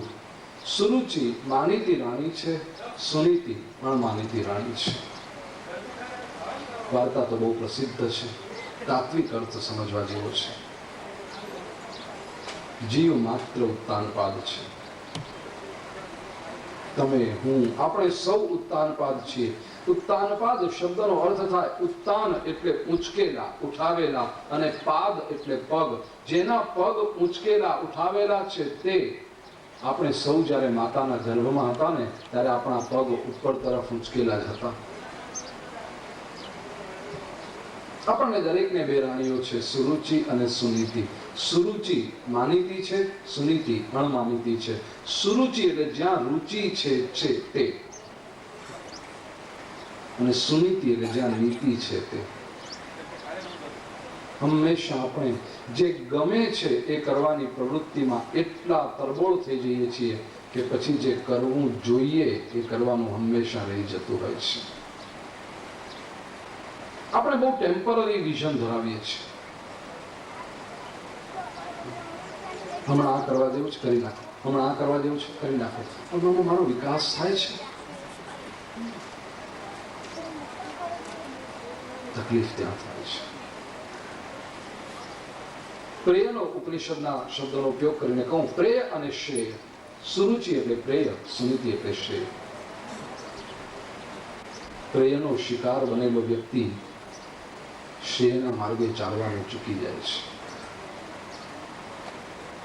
ધ્રુવને પિતાના ખોળામાં બેસવાની ઈચ્છા થઈ. સુરુચિએ કહ્યું છે, તપશ્ચર્યા ભગવાનની, ભગવાનને પ્રસન્ન કરીને કહે કે મને માં સુરુચિને ખોળે જન્મ આપો તો પિતાના ખોળામાં બેસવા મળે. 5 વર્ષનો બાળક ધ્રુવ બીજું તો સમજી શક્યો નથી, પણ એને એટલી ખબર પડી કે મને મારી ઓર્મન માતાએ પિતાના ખોળામાં બેસવાની ના પાડી છે, મને તપ કરવાનું કહ્યું છે. ઉદાસ થઈ ગયો છોકરો. જો કે માતાને કશું કહેતો નથી. સુનીતિ જોયા કરે દીકરો આજે કંઈક ઉદાસ છે. પૂછ્યું, બેટા શું થયું? ધ્રુવ પોતે કશું નથી કહેતા. મહેલના સેવકો હતા, એમણે સુનીતિજીને કહ્યું છે, માં આવો પ્રસંગ બન્યો છે. માને જ્યારે ખબર પડી ગઈ ત્યારે ધ્રુવ જઈને માતાને પૂછે છે, માં હું તપ કરવા જાઉં? અને આ માતાએ પોતાના 5 વર્ષના દીકરાને માથે હાથ રાખીને કહ્યું છે, જા બેટા. ખૂબ જ નાનકડો સંવાદ, પણ હંમેશા એક દ્રશ્ય દેખાયા કરે છે. હું જ્યારે જ્યારે આ પ્રસંગનું વર્ણન કરું, મને લાગે કે 5 વર્ષનો આ નિર્દોષ બાળક, નિર્દોષતા છે એના ચહેરા પર. સુનીતિ બેઠા છે. આ સુનીતિજી સાદા વસ્ત્રો છે, પણ એક જાજરમાન સાદગીનું સૌંદર્ય છે. ગુણોનું સૌંદર્ય ઝળકી રહ્યું છે માં સુનીતિના ચહેરા પર. દુઃખ જીવનમાં છે, પણ દુઃખ પ્રત્યે કોઈ ફરિયાદ નથી, સ્વીકાર છે. અને એ સ્વીકારને લીધે ચહેરા પર એક સંતોષ છે, શાંતિ છે. 5 વર્ષનો આ બાળક માને પૂછે છે, માં હું તપ કરવા જાઉં? માથે હાથ રાખીને માં કહે છે, જા બેટા. કેમ જીવ ચાલ્યો હશે? ધ્રુવ પૂછવા માંડ્યો તો, માં આવું કેમ થાય છે? માં આપણી સાથે તું પણ રાણી છે ને, એમાં આપણે મહેલમાં કેમ નથી રહેતા રાજા સાથે? સુરુચિમાં ત્યાં રહી શકે, આપણે કેમ અલગ મકાનમાં રહેવાનું? સુરુચિમાં પિતાજીની સાથે સભામાં બેસે છે, તું કેમ નથી બેસતી? સુરુચિમાં તો કેટલા સુંદર વસ્ત્રો આભૂષણો પહેરે છે, તું કેમ આવા સાદા કપડા પહેરે છે? પિતાજી કેમ આપણને મળવા નથી આવતા? કેને આપણે મહેલથી કેમ દૂર રહીએ છીએ? 5 વર્ષના બાળકના પ્રશ્નો સાંભળીને સુનીતિ માની આંખમાં આંસુ ભરાઈ આવ્યા છે. છોકરો હવે બધું સમજવા લાગ્યો છે. હજી તો બાળક છે, થોડોક મોટો થશે પછી હું શું સમજાવીશ? અત્યારે તો હજી એને પિતાના માટે હૃદયમાં લાગણી છે, એને બાપના ખોળામાં બેસવાનું મન થાય છે. થોડોક મોટો થઈ સમજદાર થશે ને જ્યારે હકીકત જાણશે ત્યારે હું શું કરીશ? મારી ઈચ્છા નથી કે એ પોતાના બાપનો તિરસ્કાર કરે, પણ હું એને કેવી રીતે અટકાવીશ?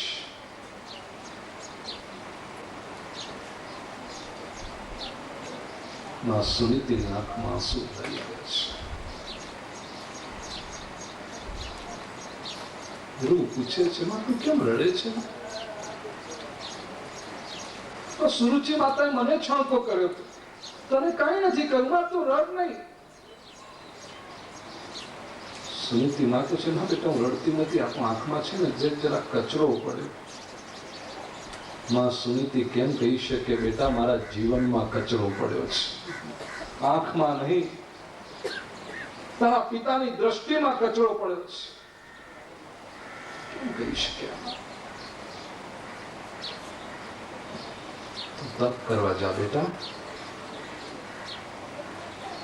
માં સુનીતિ પોતાના બાળકને બીજું કશું નથી આપી શકી. પુત્ર તરીકેનો અધિકાર છે કે પિતાના ખોળામાં બેસવા મળે, એ પણ નથી આપી શકી. સુનીતિએ એક વાત ચોક્કસ આપી છે, સંસ્કાર આપ્યો છે.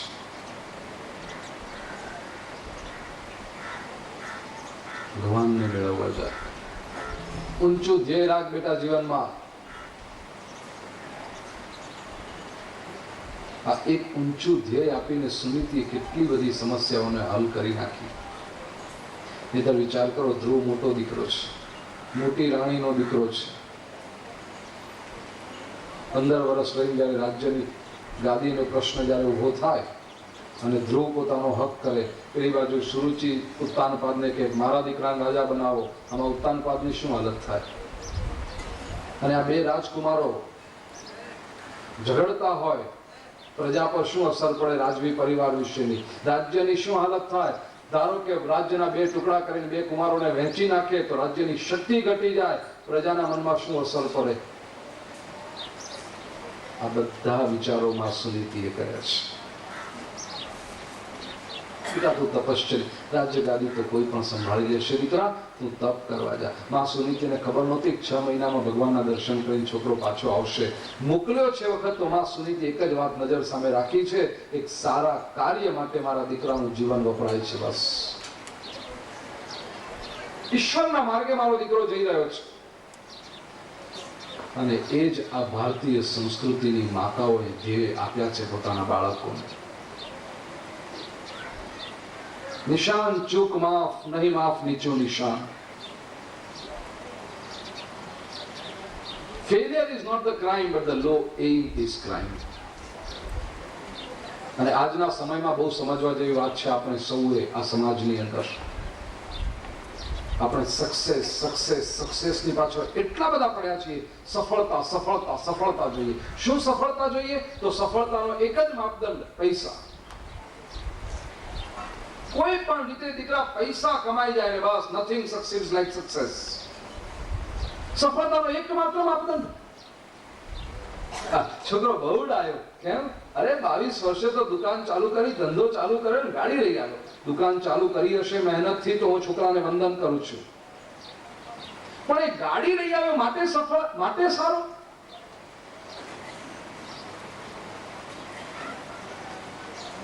સામે પક્ષે કોઈ એવો પણ હોઈ શકે જે મહેનત કરતો રહ્યો, 10, 15, 20 વર્ષ સુધી મહેનત કર્યો, 40 વર્ષની ઉંમર થઈ અને હજી એની પાસે સાયકલ પણ નથી આવી, એટલે ખોટો થઈ ગયો. નિશાન ઊંચું રાખો, ધ્યેય આપો બાળકને. બેટા જીવનમાં થોડું સહન કરવું પડે તો વાંધો નહીં, પણ ક્ષણિક સુખને માટે જીવનના સિદ્ધાંતોની સાથે કદી સમાધાન નહીં કરતો, કોમ્પ્રોમાઇઝ નહીં કરતો. અહીંયા તો નાના નાના સુખની વાતો એટલી બધી માણસને થવા માંડે છે કે પછી ગમે તે ક્ષણે તે કોમ્પ્રોમાઇઝ કરવા ઉતરી જાય છે. આજનો રાક્ષસ છે આ કન્ઝ્યુમેરિઝમ, ઉપભોક્તાવાદ. આજે દરેકના મનમાં એક જ છે, સુખ સગવડ હોવી જોઈએ. ગઈકાલે હું બહુ સુંદર વાત એક સાંભળતો હતો. સતત બધા પ્રચાર માધ્યમો પરથી આપણા ઉપર એક મારો ચલાવવામાં આવે છે. તમે સુખી ક્યારે કહેવાઓ? જ્યારે તમારી પાસે ઘરમાં વોશિંગ મશીન હોય, ટેલિફોન હોય, ગાડી હોય, ટીવી હોય, વિડીયો હોય, આ બધા સાધનો હોય, પેલું રમકડું તમારી પાસે લઈને ફરવા માટે હોય, ફોન, મોબાઈલ, આ બધું હોય તો જ તમે સફળ અને તો જ તમે સુખી. આ ન હોય તો લોકો, કેટલાક લોકો પૂછે શો ઓફ કરવા માટે, પછી મોબાઈલ નથી લીધો કેમ? જાણે કાન નથી તને એમ કહેવામાં. ઉપભોક્તાવાદ. અને એનાથી શું થયું છે? આ જ વસ્તુ આપણે આપણા બાળકોને આપીએ છીએ. છાપામાં જાહેરાત આવે, નેબર્સ એન્વી, ઓનર્સ પ્રાઇડ. એ બ્રાન્ડનું નામ હું નહીં કહું, પણ તમે સમજી જાઓ. આ ટીવી તમે ઘરમાં લાવો એટલે પાડોશીઓ ઈર્ષ્યા કરશે ને તમે રાજી રાજી, તમારું ગૌરવ. પાડોશીની ઈર્ષ્યા એ તમારું ગૌરવ? શું કહે છે આપણો ધર્મ? અને આપણો ધર્મ નહીં, વિશ્વના દરેક ધર્મો શું કહે છે? લવ થાય નેબર, પાડોશીને પ્રેમ કર. પહેલો સગો તે પાડોશી, આપણે આવું કહ્યું. હવે એ પહેલા સગાને તું ઈર્ષ્યામાં નાખીને ગૌરવ અનુભવીશ. અરે કદાચ તારી પાસે એક વસ્તુ હોય ને ત્યાં ન હોય તો તું એને આપવા જા. આપણે ત્યાં વાટકી વ્યવહાર છે. જો અમારે ત્યાં જે ઢોકળા બનાવ્યા છે તો વાટકીમાં ઢોકળા ભરીને આપી આવેલો, તમે ખાઓ. બીજે દિવસ એને ત્યાં બટાટાવડા આવે, પાછી વાટકી ખાલી પાછી ના આવે, એને ત્યાં બટાટાવડા બને એટલે 5 બટાટાવડા મૂકીને આપણે ત્યાં આવે. આ નેબર્સ એન્વી ઓનર્સ પ્રાઇડની સંસ્કૃતિ છે આપણી. અમે તો પાડોશીઓ સાથે વહેંચીએ છીએ. પાડોશી ઈર્ષ્યા કરતો હોય તો મને દુઃખ થવું જોઈએ, મારું ગૌરવ નથી. પણ આ વસ્તુ આપણા મગજ પર મારવામાં આવે એટલે બે વસ્તુ થાય. કાં તો આપણી પાસે કોઈ સારી વસ્તુ હોય તો પાડોશી ઈર્ષ્યા કરતો થઈ જાય, અને કાં તો પાડોશી પાસે કઈ સારી વસ્તુ આવી તો આપણે ઈર્ષ્યા કરતા થઈ ગયા. સમાજ તૂટવા માંડ્યો. આને માત્ર એક પોતાનું સ્ટુપિડ ટીવી વેચવું છે. આ શબ્દ હું કહીશ, મને માફ નહીં કરતા, જાણી જોઈને હું પૂછું. Why? શા માટે સંસ્કૃતિને તોડવામાં આવી રહી છે? Just because he wants to sell his stupid TV? એને 15-17 હજારની આઈટમ તમને વેચવી છે એટલા માટે સંસ્કૃતિ ઉપર કુહાડા મારે છે. અને આ તો આવી કેટલી જાહેરાતો આપણા ઉપર, આ લઈ આવો, પેલું લઈ આવો, આમ લઈ આવો. અને ન લાવી શકાય ત્યારે પેલો માણસ અધૂરપ અનુભવ, મારી પાસે આ નથી, મારી પાસે પેલું નથી, મારી પાસે આ નથી. બે વસ્તુ થાય છે એનાથી. એ છોકરો જે મહેનતુ છે, જે પ્રામાણિક છે, જે મૂલ્યોને સમજનારો છે,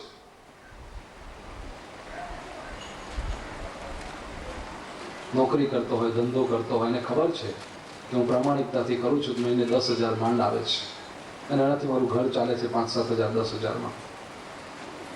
હું કેવી રીતે બધી આ મોટી મોટી વસ્તુઓ લઈ આવું? એટલે કાં તો એ ઉધારીઓ કરતો થઈ જાય. એની પણ આ લોકોએ વ્યવસ્થા કરી છે. ડૂબી જ આખી જિંદગી ઉધારીઓમાં. મહિને ખાલી 600 રૂપિયામાં તું લઈ આવ. અરે ઉધાર કોઈની પાસે લેવાય નહીં. આ આપણી સંસ્કૃતિ. આપણી માતાઓ, આપણી દાદીમાં આ શીખવે, બેટા ભૂખ્યો રહેજે પણ કોઈની પાસે માગવા નહીં જતો, ઉધાર નહીં કરતો. તું ગામમાં નીકળે ને કોક તને પૂછે કે લાવ ભાઈ મારા 500 રૂપિયા, તારી ઇજ્જત શું રહેશે? આ આપણી સંસ્કૃતિ. અને એને બદલે આપણે કાર્ડ જ આપવા માંડ્યા, ક્રેડિટ કાર્ડ, ઉધારિયા કાર્ડ, લો વાપરો ઉધારમાં બધું. જે અર્થતંત્રથી, જે ઇકોનોમિક પોલિસીથી આખું પશ્ચિમ ખતમ થઈ રહ્યું છે એ આપણે અહીંયા લાવી રહ્યા છીએ.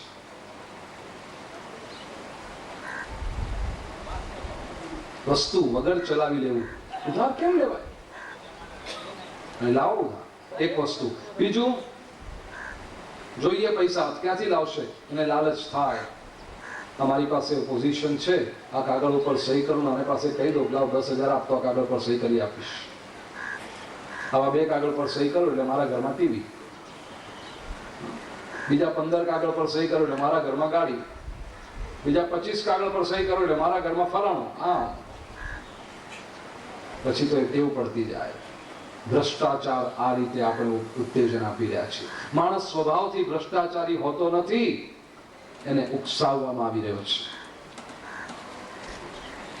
દીકરો કે એનો પિતા આ રીતે કરે, ધંધાની અંદર, નોકરીની અંદર, જ્યાં પણ હશે ત્યાં આગળ ખોટા માર્ગે કંઈક સંપત્તિ લાવવાનો પ્રયાસ કરે.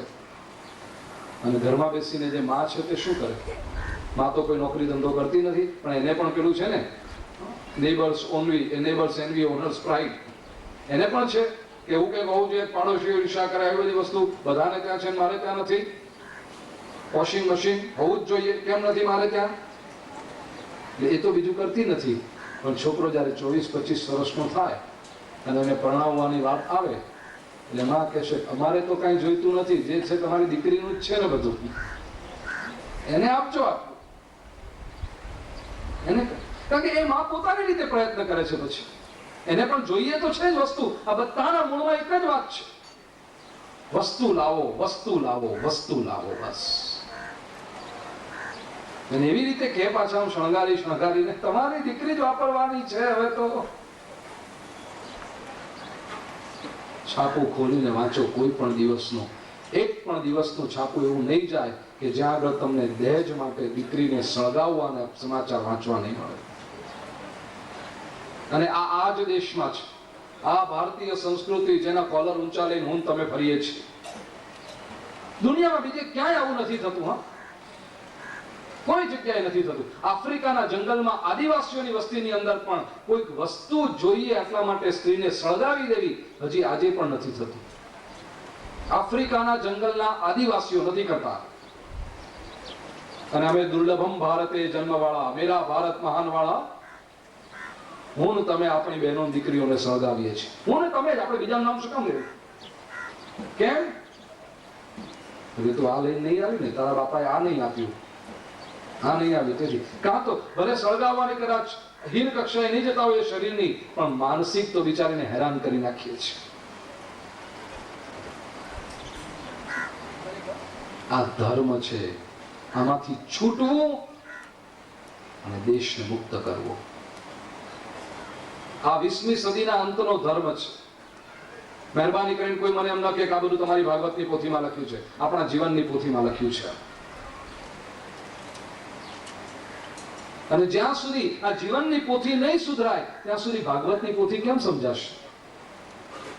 એ ધર્મના વિકાસમાં કેમ આગળ વધીશું આપણે? માં સુનીતિ એક જ કામ કર્યું છે. ધ્રુવને કહ્યું છે, બેટા પરમાત્માને પ્રાપ્ત કર. ઊંચું ધ્યેય આપ્યું છે. સફળતાની દિશા બદલી નાખી એની આખી. પેલા તો આ માર્ગે જાય ને તો તું સફળ.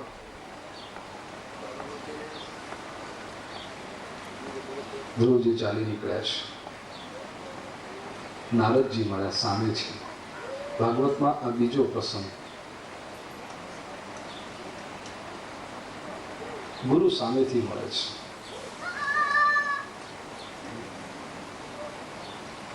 પરીક્ષિત મુક્તિની શોધમાં નીકળ્યા તો સુખદેવજી સામેથી મળ્યા. પરીક્ષિતે કઈ જાહેરાતો નહોતી આપી.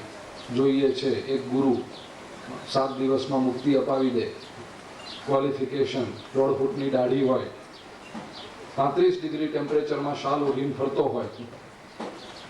કોઈ આવી જાહેરાત નથી આપી.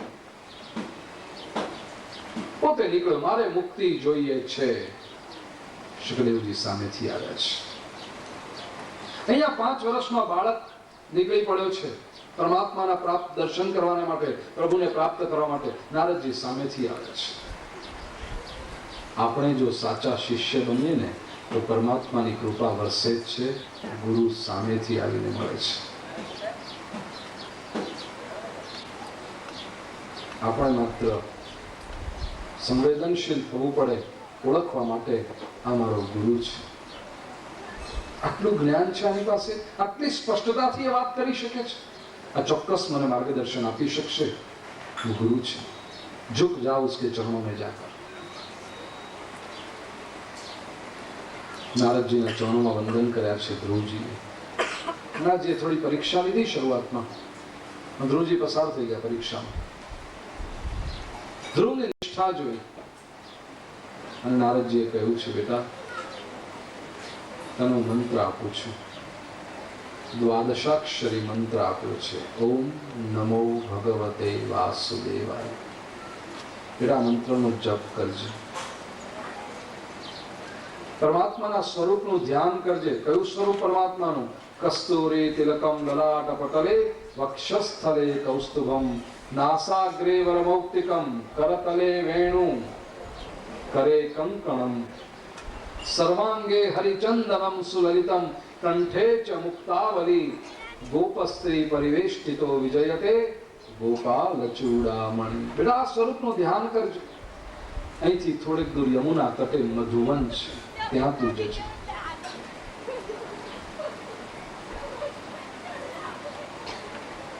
યમુનાને પાથો બતાવે છે. ધ્રુવજી ગયા. મધુવનમાં એક સુંદર વૃક્ષની નીચે ઉભા રહ્યા છે. તપશ્ચર્યા શરૂ કરી છે. બહુ કઠોર તપશ્ચર્યા કરી છે ધ્રુવજી. સ્થિર થઈ ગયા છે. પગ કોઈ જાતનું બહાર જવાનું જ નહીં, એકદમ સ્થિર અચલ. ધ્રુવજી એટલા સ્થિર છે, સ્તંભ સમાન દેખાય, થાંભલા જેવા છે.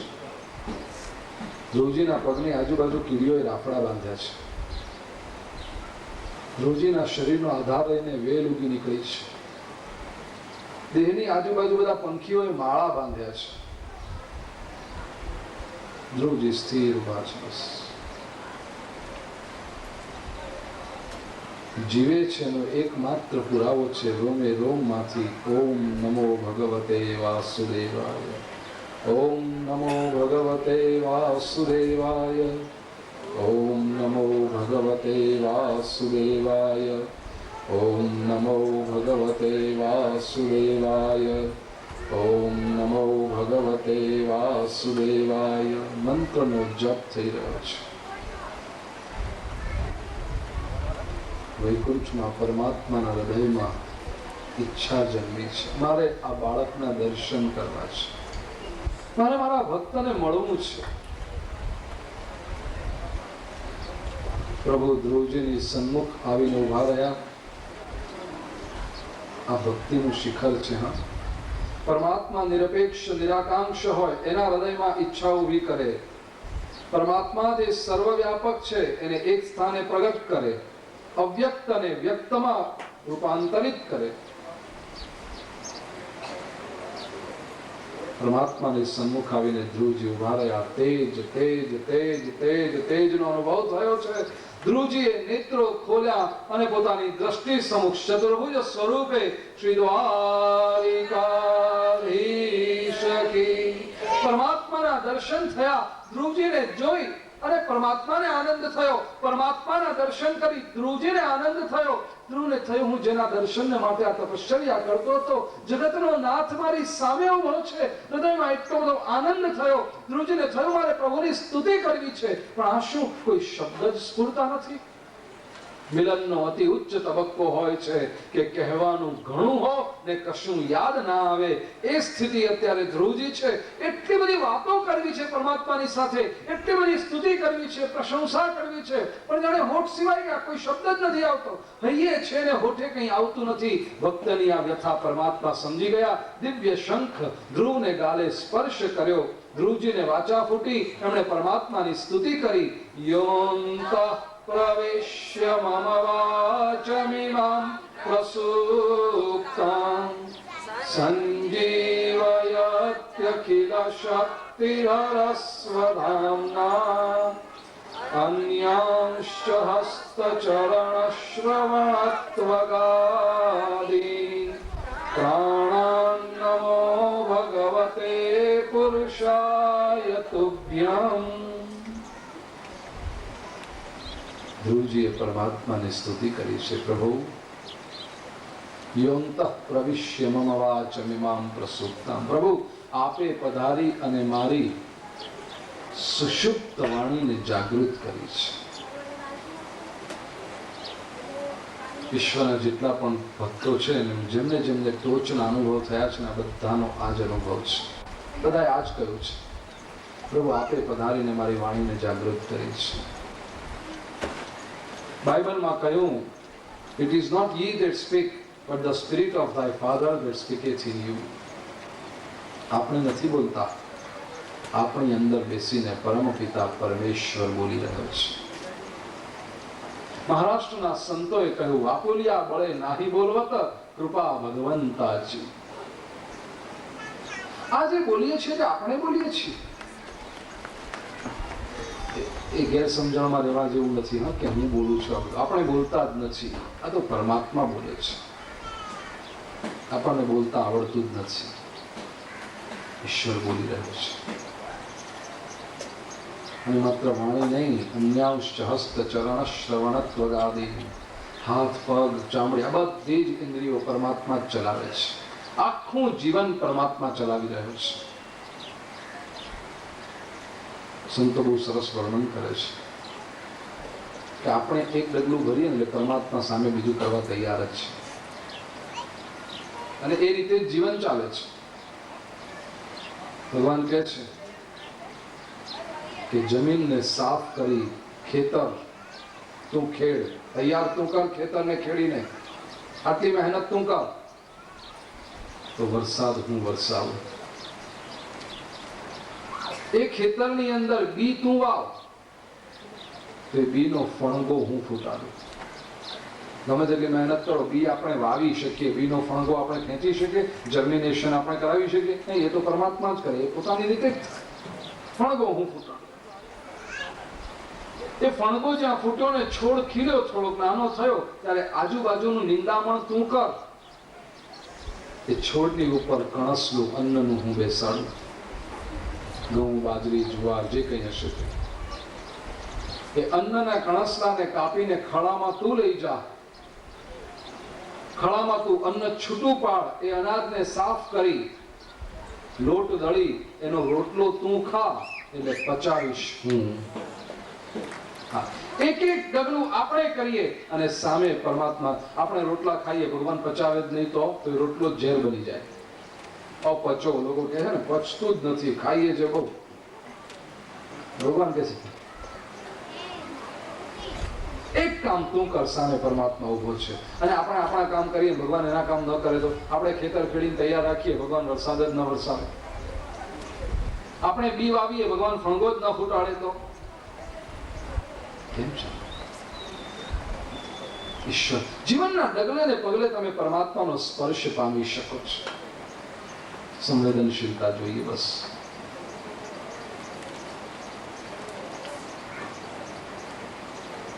ધ્રુવે પરમાત્માની સ્તુતિ કરી છે. ક્ષણે ક્ષણે પ્રભુને યાદ કરો.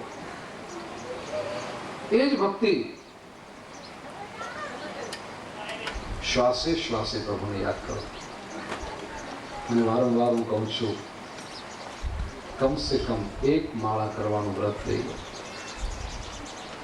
એક માળા બસ. પ્રભુ રોજ દિવસમાં ઓછા નામે 108 વખત તારું સ્મરણ કરીશ.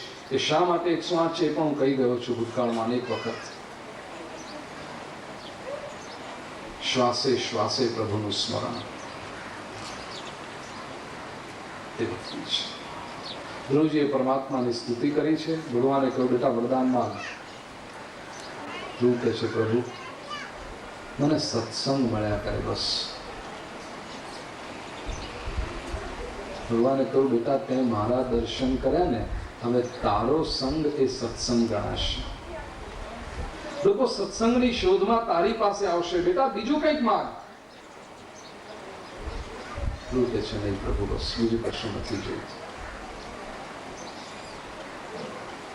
વિચાર કરવા જેવો છે. ધ્રુવ જ્યારે મહેલ છોડીને નીકળ્યા ત્યારે કયા હેતુથી નીકળ્યા હતા?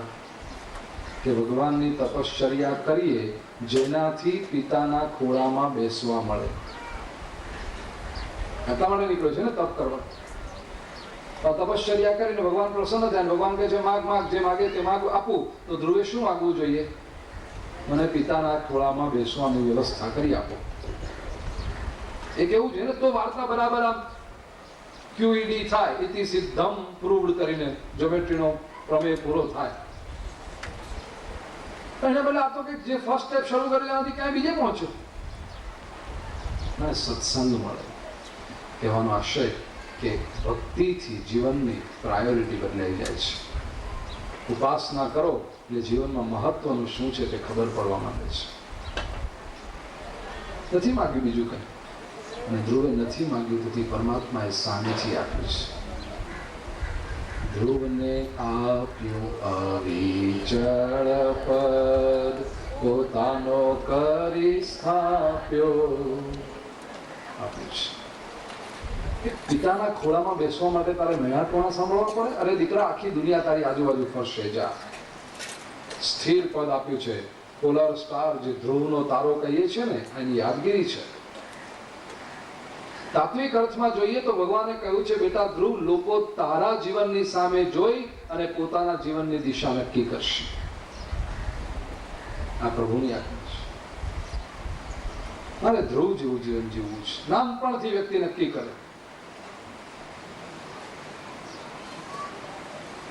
પછી સંપત્તિ આપી, રાજ્ય ગાદી આપી, બધું જ આપ્યું. ધ્રુવે પરમાત્માને વંદન કર્યા છે. પ્રભુ અદ્રશ્ય થયા. ધ્રુવ નગર તરફ આવ્યા. નગરજનોને જ્યાં ખબર પડી, લોકોએ સ્વાગત કર્યું છે. ભવ્ય સ્વાગત કર્યું છે ધ્રુવનું. બધે પુષ્પવૃષ્ટિ થાય છે. ધ્રુવજી જોયા કરે છે. 6 મહિના પહેલા હું તપ કરવા નીકળ્યો ત્યારે આમાંનો એકેય દેખાતો નહોતો. અને ભગવાનને પ્રસન્ન કરીને આવ્યો છું ત્યારે આટલા બધા લોકો સ્વાગત કરવા માટે છે. ગુરુજી સમજી ગયા, આ બધી પ્રસિદ્ધિ છે ને એ પરમાત્માની જ કૃપા છે. કારણ કે મને પ્રભુ પ્રસન્ન થયા, તેથી આ બધા લોકો આવે છે. સાચો ભક્ત જીવનમાં સિદ્ધિ મળે, પ્રસિદ્ધિ મળે, લોકોનો પ્રેમ આદર મળે એ કદી પોતાનો અહંકાર રાખતો નથી. એને ખબર છે પ્રભુ મેં તને મેળવ્યો અને તેથી આ લોકો મારી પાસે આવે છે. કારણ કે પ્રભુ જ્યાં સુધી તું મારા જીવનમાં નહોતો ત્યાં સુધી કોઈ નહોતું. તું છે તેથી બધા છે. યશ પ્રભુને આપ્યું. મહેલમાં પ્રવેશ્યા. સૌ પ્રથમ વંદન પિતા ઉત્તાનપાદને કર્યા છે. જેના ખોળામાં બેસવાનું નહોતું મળ્યું એને પહેલા વંદન. બીજા વંદનમાં સુરુચિને કર્યા છે, હરમાન માતાને. તે મને પ્રેરણા આપીને તેથી મને ભગવત દર્શન થયું. જો વેરની વૃત્તિ નથી, એટલે બીજો કોઈ કેટલું બધું અત્યારે આમ મન થઈ જાય સંભળાવી દેવાનું. યાદ છે ને 6 મહિના પહેલા હું કહેતી હતી, એટલું બધું મન થઈ જાય ને આમ કહી દઉં, હમણાં સંભળાવી દઉં આને. માં એ મને પ્રેરણા આપી, એનાથી મને પ્રભુ દર્શન થયું. ત્રીજા નમસ્કાર મોટા ભાઈ ઉત્તમને કર્યા છે.